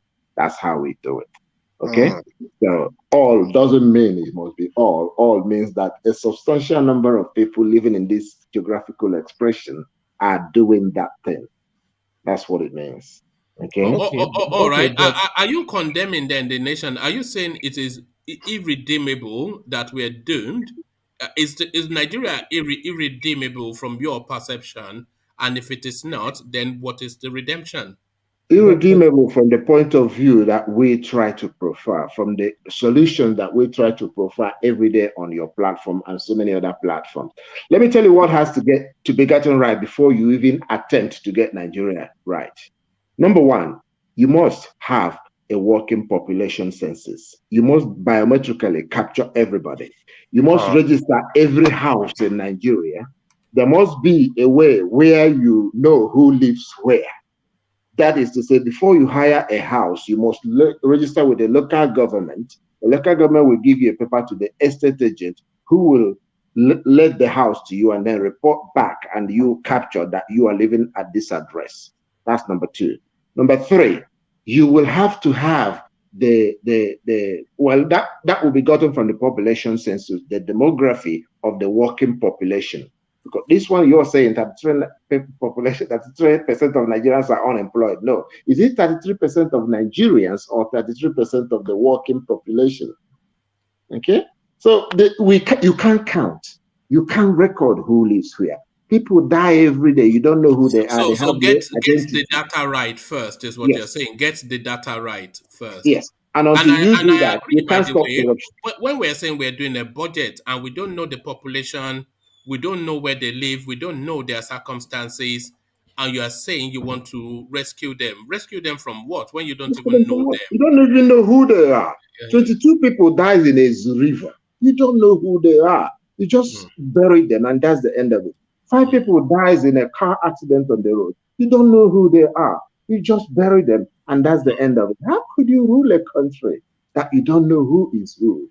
It is impossible. So no matter what solution you profile here, if we continue to build on those kinds of trajectories, There is no way you will even attempt to begin to determine who should go to jail and who shouldn't go to jail in the first place. You can't work on the template we have right now. It is impossible. All right, you sound like a fatalist. Yeah, Can go I on, sorry. interject? Yeah. Can I ask, Roman? You said a lot of things that I don't agree on, but the one thing I want to point out the most is, your animosity when you were talking about Nigerians. Let me tell you something. There are plenty countries that are similar to Nigeria, in similar same position, with similar kind of leaders. Currently, right now in 2022, plenty countries doing worse than Nigeria. Plenty countries that the people inside are doing worse than Nigerians. Probably all the news you get is about Nigerians. So that's why you have so much animosity towards them. But you should expand your mind, give yourself a little bit more exposure when you say things like this. I have listened to you and the way they try to make you understand you are a fantastic contribution to this program. But listen to me. Because someone is committing a crime doesn't mean I should become part of them. If many countries are corrupt, I do not care. Hold on. You're very good in interjecting. Hold on. Clear what I said. No. Hold on. I don't seek. Hold on. I do not seek. Solly, you must hold on. Okay. I do not seek companions in crime. I'm talking about Nigeria. I don't care if Benin is corrupt or Togo is corrupt. I am talking about Nigeria and those that are corrupt inside it and how we can fix this country. I do not seek other countries that are companion, or I can't compromise my own situation or my country because some other countries are looking the same. That is immaterial to me. I seek the welfare and prosperity of the country that I call my country. And if there are other countries that are like them, the people in those areas should be mindful of what is going on there and take care of it. I am talking about Nigeria. And this is not animosity, it's a wish. I could have a Nigeria that is like the country I'm living in right now. I was forced out here, not because I love to live where I'm living right now. It is because I could not do any other thing than to live. But this is animosity, though. What you just said, I don't understand that English. I don't understand that English. Etanos. This is etanos. It means like you have some type of disdain or hate, Oh no, you're wrong. I mean, why does Solly? Why does Solly talk like this? Why do you talk like this sometimes, Solly? I never. So you see, people tend to put words in my mouth. I never said you should side with the bad people. You put that word in my mouth. That is why I tried to clear what I was saying. No. I want to get things straight because I don't like when people put words in my mouth. I said some specific things. You barely addressed them. Then you started putting words in my mouth because your hate and disdain is making you say these things because this is what you feel I am saying. If you listen to me clearly with no bias in your mind, you wouldn't have put words in my mouth. So you are coming with hate and disdain.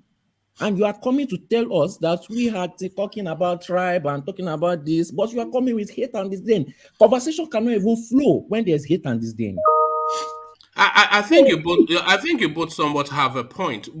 I don't think I recognize his argument. Seriously. No. I don't think anybody can controvert what Roman is saying, because what Roman is saying is that we are just messing around in the country and doing a total nonsense. We don't know who we are. We don't know how many we are. We don't know the demography. We don't know the. They say there are something percentage of young people in Nigeria, but you don't know the breakdown of those people in order to then point resources. Yeah, so he says we have to have a database sort of structure, but otherwise everything is a nonsense. That everybody is a criminal. And we said this, he's not the first person to say it. Everybody is not a criminal. But everybody is a criminal in Nigeria. How is everybody a criminal? Are you not the country a criminal? would have been destroyed. Do you think people can do business without trust? Exactly. So how can you say everybody is a criminal just because you've had some bad experiences in a third world country? No. The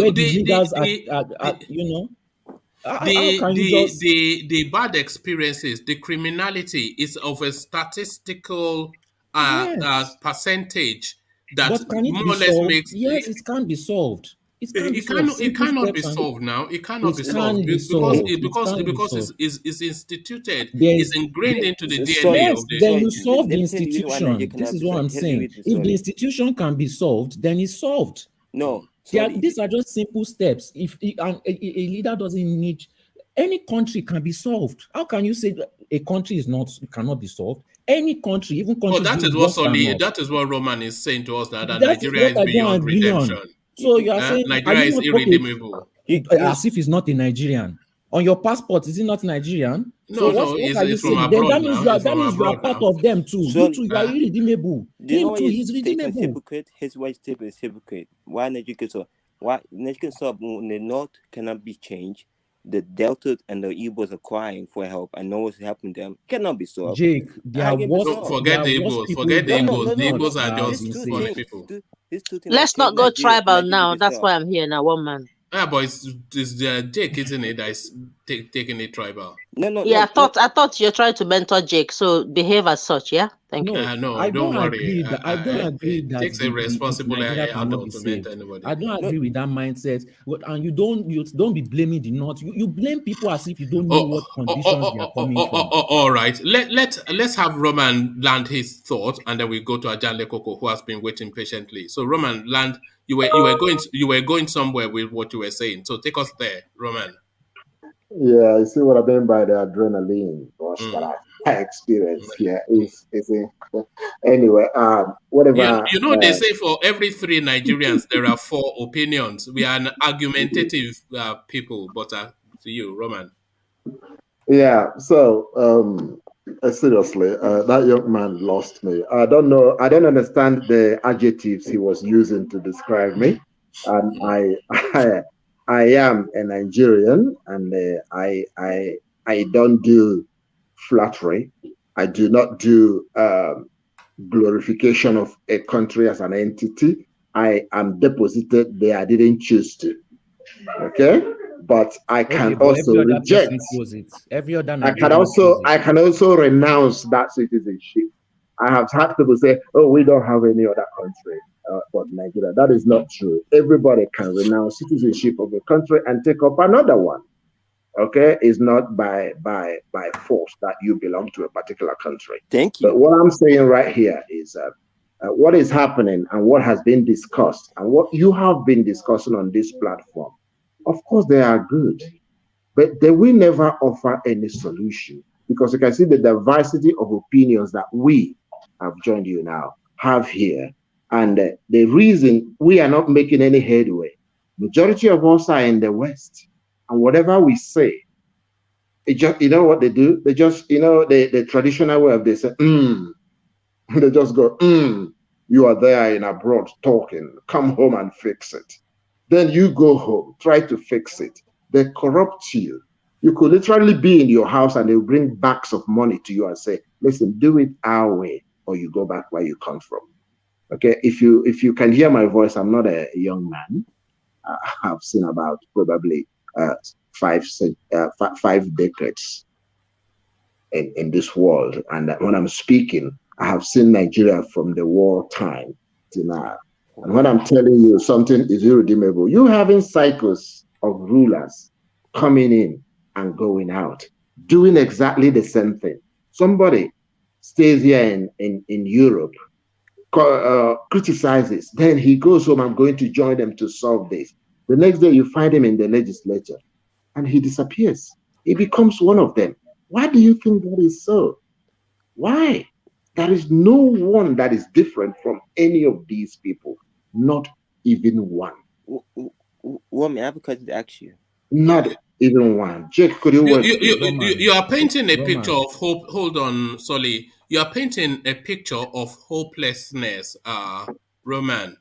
But there must always be a chink of hope. So where is that chink? Where is that? Right. I happen to subscribe to the God factor, and I do not put hope. I do not hope. I do not put hope in any other thing. Man will fail you. Systems will fail you. So when you talk of hope, that hope must be pinned to only one entity. But if you talk of strategies, If you talk of practical realities in human relations, then you call me, we dig that out and try them and put them into practice. If they work, that's great. If it doesn't work, we try another one. We sample people's opinion. We bring intellectuals, artisans, everybody, and try. Not hope. You need working solutions. Try it out. Some of them you don't even need new ones. You need to copy from those that have done it before and apply it to a geographical area, and it will work.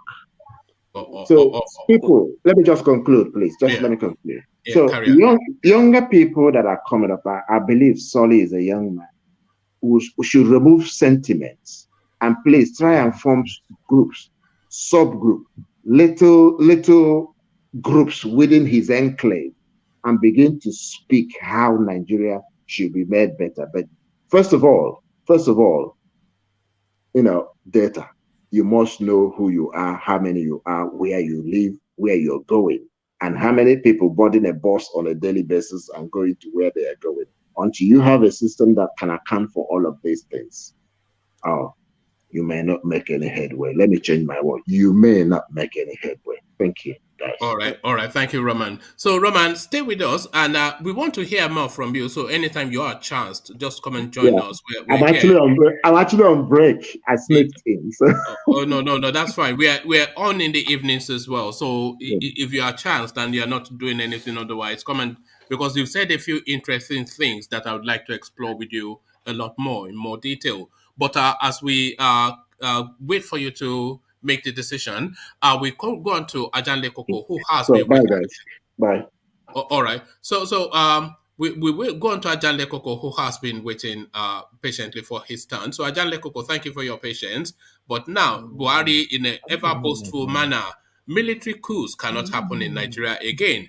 So this runs contrary to what we have been hearing in the sub-African continent, West Africa especially, when the wind of military coups seems to be sweeping through that sub-region. And usually when it sweeps through Nigeria. But the Aboki from Daura insist the time of military coup in Nigeria is in the past. What are you making then of Mallam Buhari's confidence? That statement to me, I think, is a statement to give international community some kind of assurance that Nigerian democracy is sacrosanct and they will protect it. And what they see happen in our neighboring country like Burkina Faso, Mali, and Guinea will not happen in Nigeria. Nigeria is the biggest black nation on earth. So many interests at stake in Nigeria, particularly international interests. And when something is a kind of wind is blowing around Nigerian,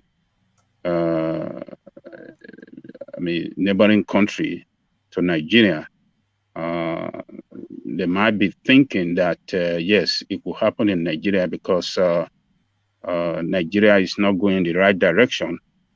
And the reason that military always take over power, we know it, is that when a country is not going in the right direction, the military will comes in and tell the world that yes, our nation is not being governed well, and that's why we are taking over government so that we can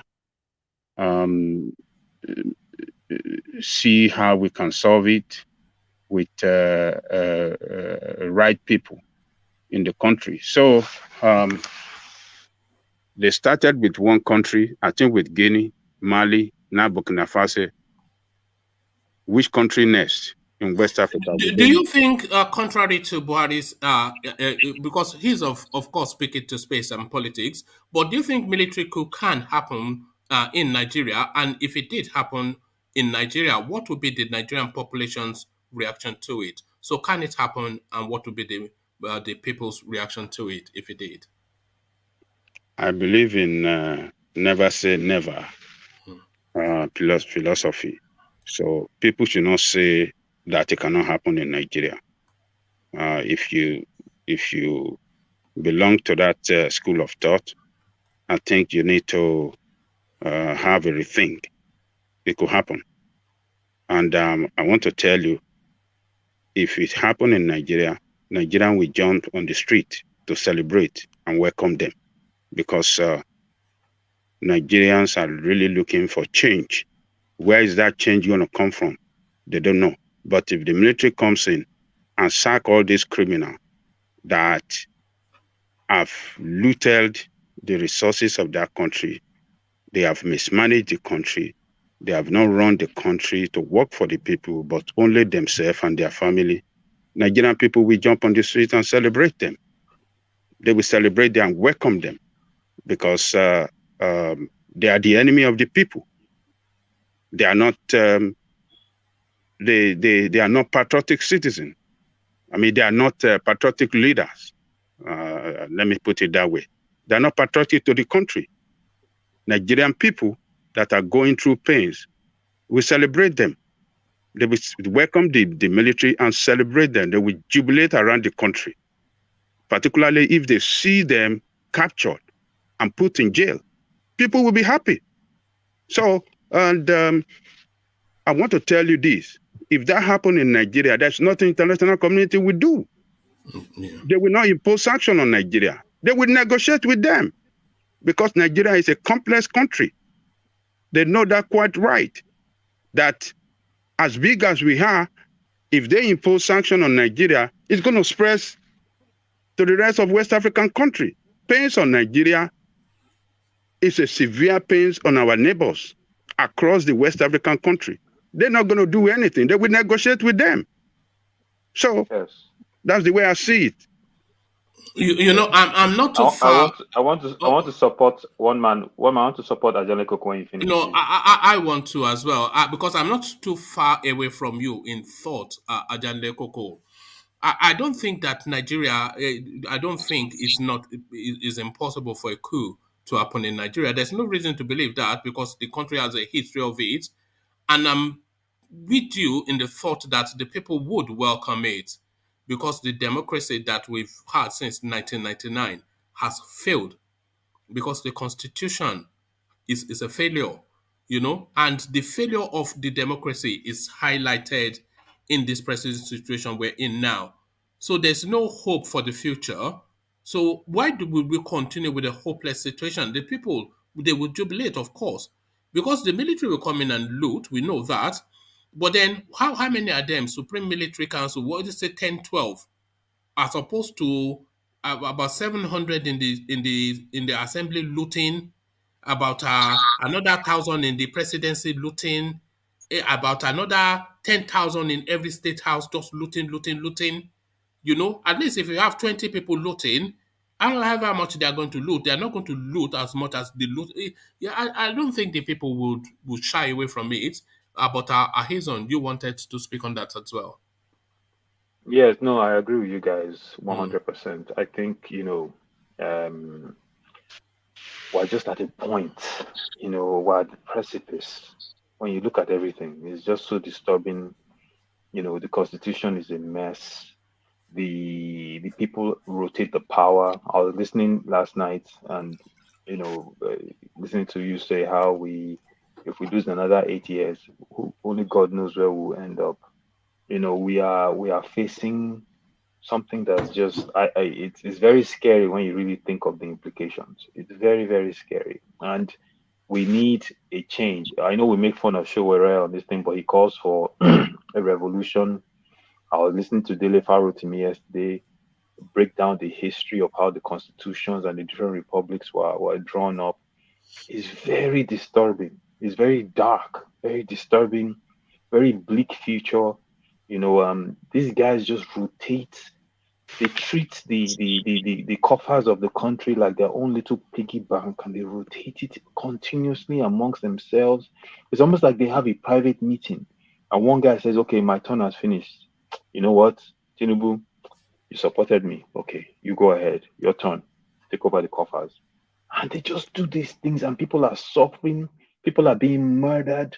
And the military has a responsibility to defend the country from foreign and domestic. And domestic. These guys are not patriots.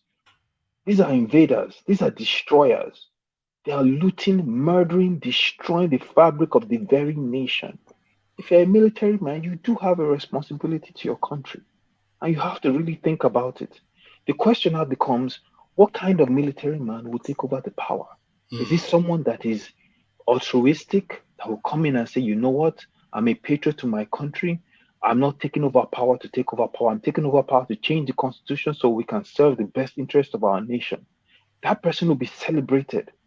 Celebrated If it's Nigerians will an change their 18 country. month, if it's an 18-month sort of intervention, just to clean the agent's table and Yes. sack every single one of them and just bring in a new Yes. constitution and a new class of politicians and permanently end all of these people, your Oji Carlos, your Okorochas, your Buharis, your Tinubus, end all of them, not kill them, of course, but bar them from politics, just banish them from politics, you know?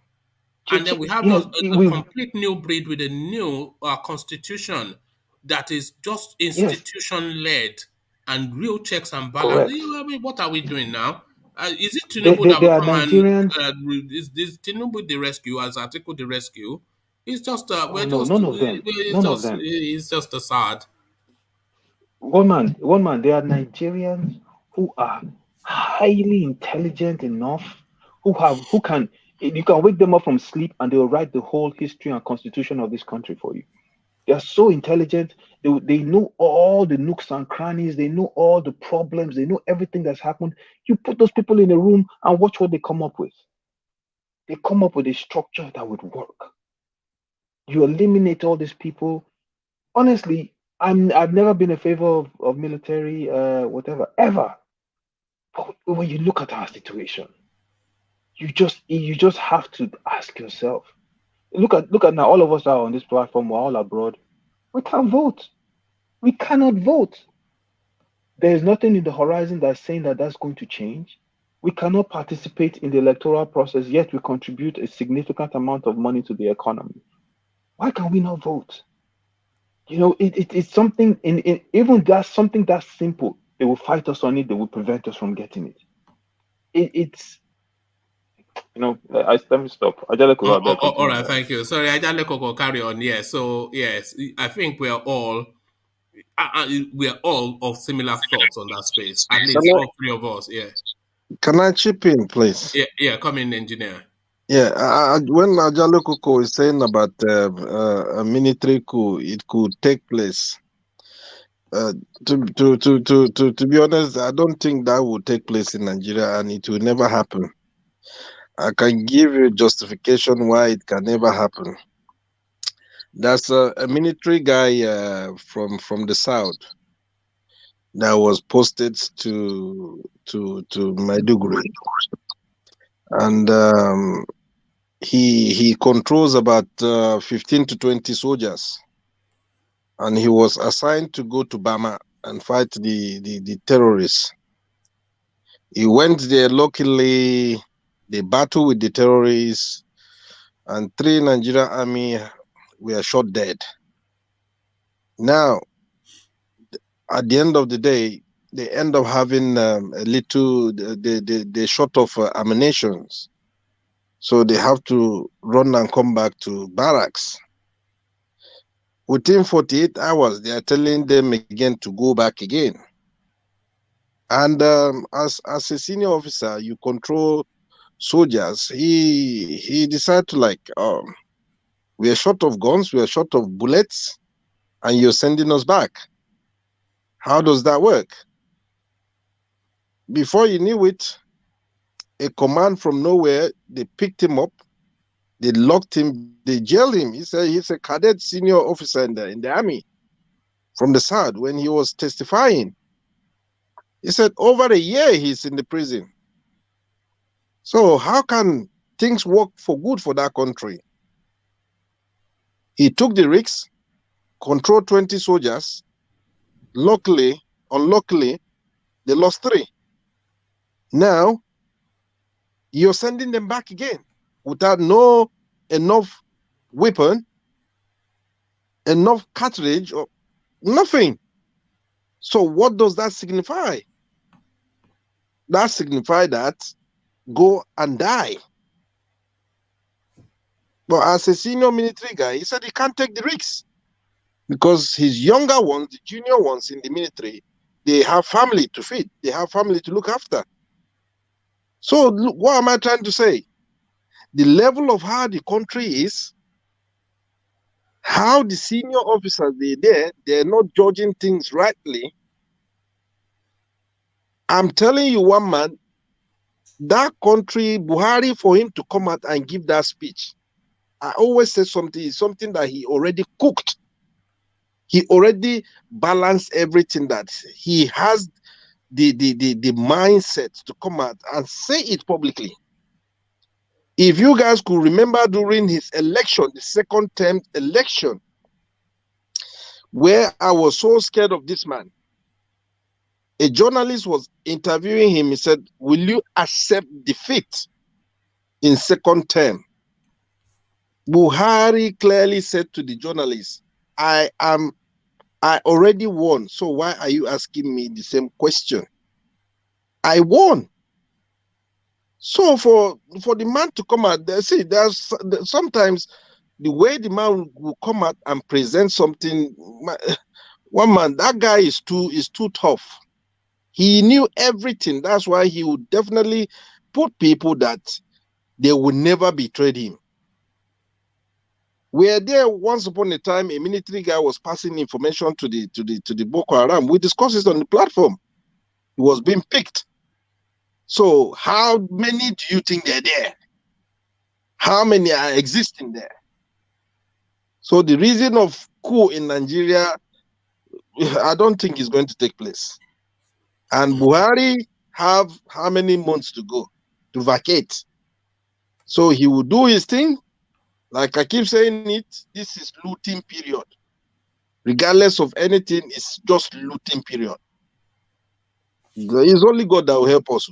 All right, thank you, engineer. So, Ajale Koko, round off your thoughts on that, so I can take you to another talking point. Well, military coup is not the solution to our problem, but if the military think that it is high time to stop all this political shenanigans, and they decided to come in and making their broadcast that a new constitution will be written, people will welcome them, because that constitution we have in place now is the problem for our political progress in that country. The constitution is fraud, and the country cannot be run well when you don't have a people's written constitution, because people written constitution will represent the interests of everybody. But you don't have a people's written constitution. It's a constitution written by the military to you, tagged as we the people wrote the constitution. So it's a fraud, it's a fraudulent constitution, and it cannot take the country to the promised land. So if the military comes in and say, hey, we are writing constitution, we are going to set up a constitution assembly in the next 3 months, and we want to begin the process of writing a new constitution, I'm telling you, people will welcome them. The Afenifere, the Baba, what's the Baba from Baba Edwin Clark, and some people that have been doing those. Okay, if it's a constitution, we want to sit down and write our constitution. And the military reached out to the leaders of all these political groups and said, we want to write a constitution that We work for everybody. We want you people to sit down and write your constitution. Then we work with them. And international community will jump in and said, okay, if there's any help we can do to help you stabilize your country, they will come with good packages for Nigeria on how they can move forward. They're not going to impose sanctions. That's my opinion on that, one man. Oh, all right, thank you, Ajale Koko. So, Ajale Koko, let me take you to one last talking point. We are stuck with lots of projects because we cannot get money. The Chinese no longer are funding, so that history of abandoned projects in Nigeria is not going away anytime soon. So, all of these things now that they're claiming that they are doing, borrowing after borrowing after borrowing, $10 million there, $10 billion there, $5 billion euro here. Everything they are promising us, we'll see the result at the end of the day. So now all of that borrowing has not completed anything according to Rotimi AMAECHI, with 16 months left of their administration. What are you then making then of this promise of abandoned projects to continue? Ajale Koko. One man, I think the other time you asked a question round that who are the three that... yes, you never got to, yes. So number one, the finance minister. Yes, Zainab Ahmed. Yeah, finance minister. The works minister and the transportation minister. And why I picked the works and why I picked the three of them. Finance minister is the one disbursing fund. Is the one that in charge of revenue of the country. Every revenue that comes in and sharing of the revenue. And before they come back to get another revenue, they have to retire the one they collected earlier by showing invoices and all the rest, what the money was spent for. So I want to know from her how well has she done her work? How well has she supervised the economy? I want to know. Then Mr. Fashola, this government based everything on infrastructure. All their reason for borrowing are to build infrastructure. We want to build infrastructure everywhere. So those of you are in charge of infrastructure, I want to know from them how much they have collected, how much they have deployed to building that infrastructure, and where are the stages of those infrastructure. And those infrastructure, are they working to the at optimal level? So I want to know from that one, the works minister, the transport minister for rail services that they have put in so much money on. I want to know from him as well. Are those infrastructure put in place? Are they working at optimal level? You know, but because you asked three, that's why I mentioned three. If not so, I will ask for the person in charge of the electricity too, in charge of power and the person in charge of budget and planning, where they part the budgets, and the person in charge of NNPC. That would be Mallam Buhari himself. That's Buhari himself, petroleum. So he have what he has GM now, or what do you call that? General manager or something like that. In charge of Timmy Pray, Silva. So those are the 5 key areas of the economy. I want to know how they have managed it. So that's about that. So AMAECHI talking that they cannot get money anymore from the Chinese, and the project will be abandoned, or there's no way to progress on the project. I would like to ask him. I would like to ask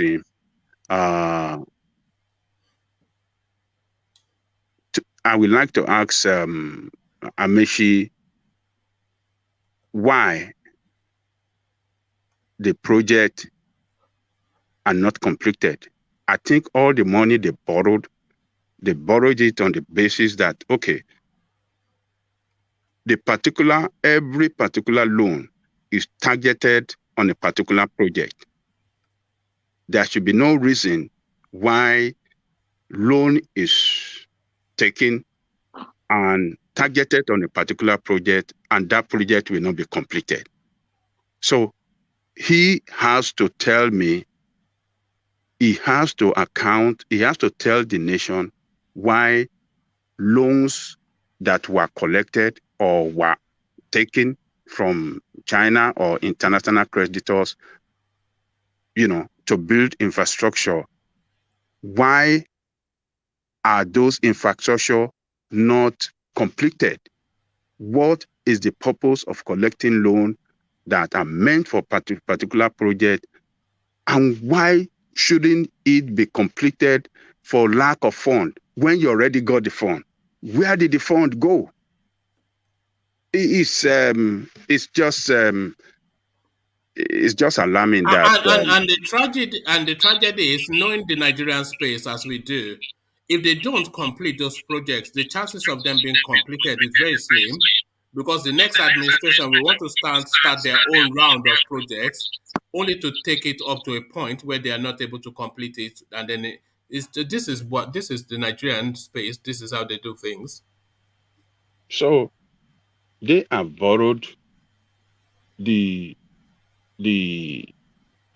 external debt grew from $10 billion I think it was $8 billion at the time of Jonathan. It is now $39 billion. So what is it that they did with those $31 billion that they promised they're going to use to build infrastructure around the country? Where are the infrastructure? Where did the money go? We are talking of billions of dollars. So it's what AMAECHI is telling us here is that the money is gone, projects are not completed, and we, the people, from our wealth, they have to pay the debt that were not used for a particular purpose. They obtain it for debt that are incurred on us as people, money that have been squandered. So a lot of problems are ahead of that nation. If other creditor deny them loan, we are going to see hell in that country. Revenue is shrinking every day. They are using 97% of the revenue to pay debt, to service debt, not to even pay. They are servicing the debt. And when no more revenue comes in, what is going to happen? We are not going to get money to run the country.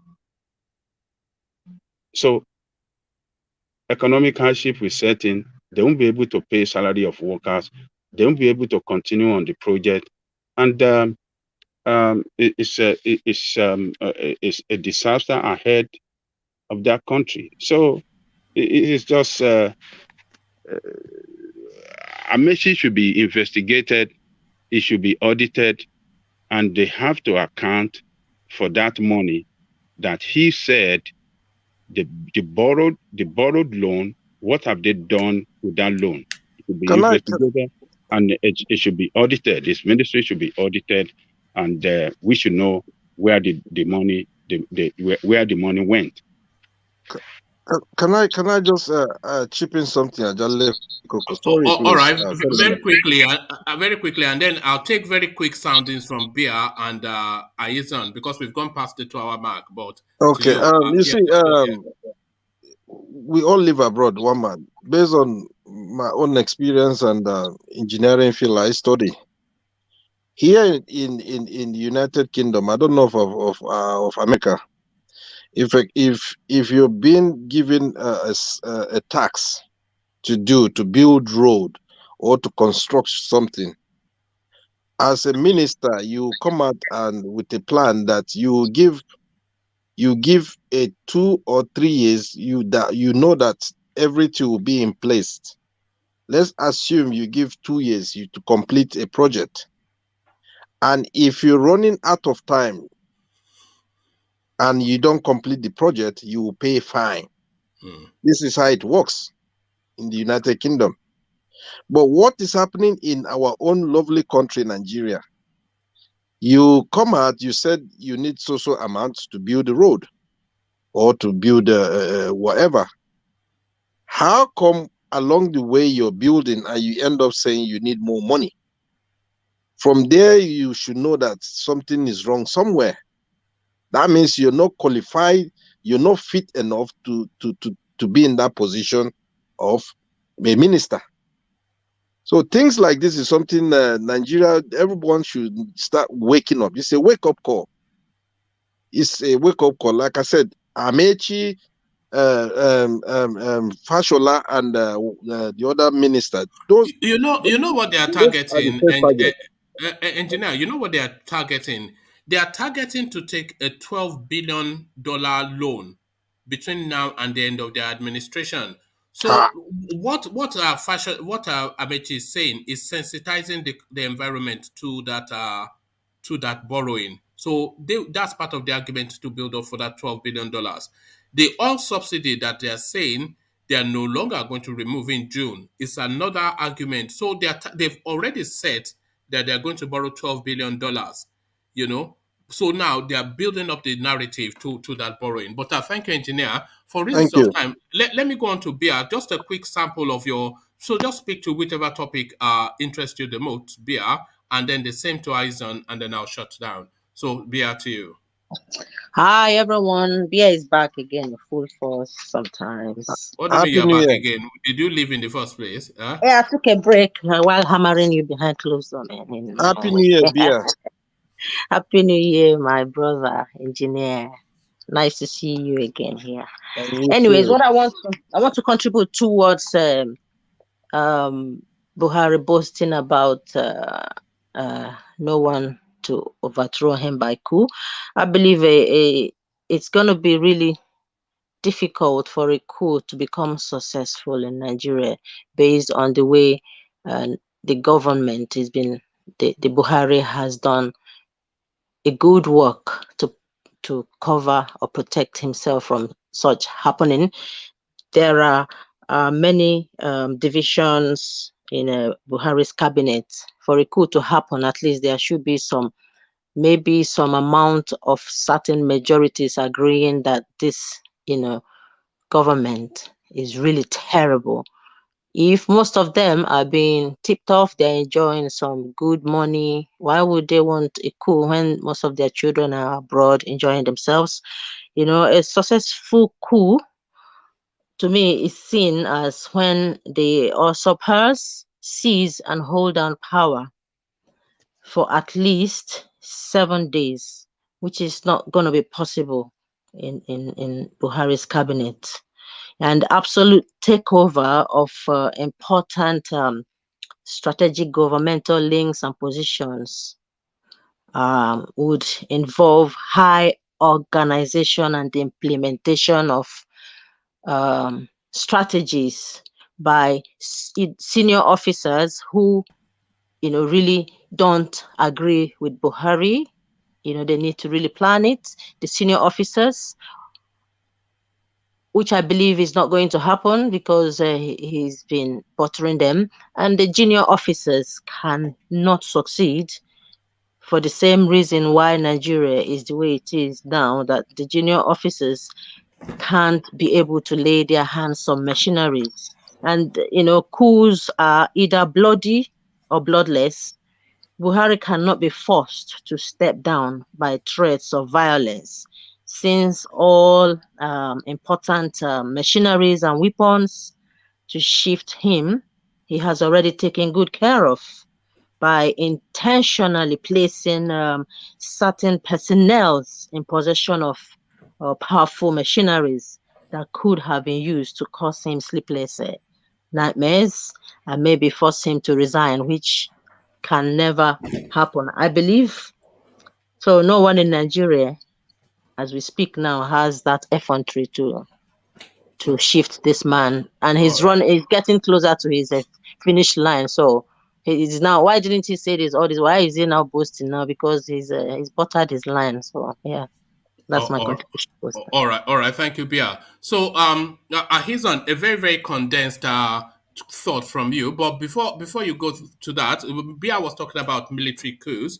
So, we were talking that is sweeping across Africa, Guinea, Mali, Burkina Faso. So you can now add Guinea-Bissau to that list now, making number 4, because as we are speaking now, a coup already in process in Guinea-Bissau. So to you, just a very condensed thought from you, Ahizan. Sure, no problem. I just think that it's these guys, all these countries having coups. I just pray to God that they really take a look at the status of their country as they do these coups, and I hope they're not doing the coups for the wrong reasons. Almost every African country has been through this before. I hope they're doing the coups to take a look at their people, to take a page out of the book of Thomas Sankara, to change and reinforce their country, to build constitutional structures that will make their countries more progressive, more sustainable, more productive. These are the things that are needed. It's not enough to have a coup. Anyone can have a coup. If you look at what happened in Venezuela, Hugo Chavez had the Bolivarian Revolution. And all the same thing that was happening in Nigeria was happening there. The small elite was stealing money, controlling the oil, taking the money to the United States, building mansions, ensuring American companies were getting access to all their oil. The masses were in poverty, suffering. Chavez had the coup, the Bolivarian Revolution. Look it up when you get a chance. He took over the country. He made sure that education was paid for. He made sure the people in poor areas were taken care of. All the rich people fled the country. All the elites fled the country. They were given asylum. And that's why today they're still fighting Venezuela, because they can't control the oil in that country anymore. But he took a stand and he changed the fortunes of their nation. So I think it depends on the military man, but we can't continue like this. Nothing good is going to come out of it. Thank you, one man. All right, thank you, Ahizan. Always a delight. Sobering thought for Ahizan. So let me just acknowledge Alexander Gomez's super chat, and then we round it off. If a southerner succeeded Buhari, which is highly likely, the military almost definitely will seize power. The country is in total shambles, unfortunately. So there is even more sobering thoughts from Alexander Gomez by way of a super chat. So we go off to reflect on those sobering thoughts to reconvene with a strategy plan in the evening. So I'll leave it there. Carry the conversation within the comment section, but here I say peace. Peace.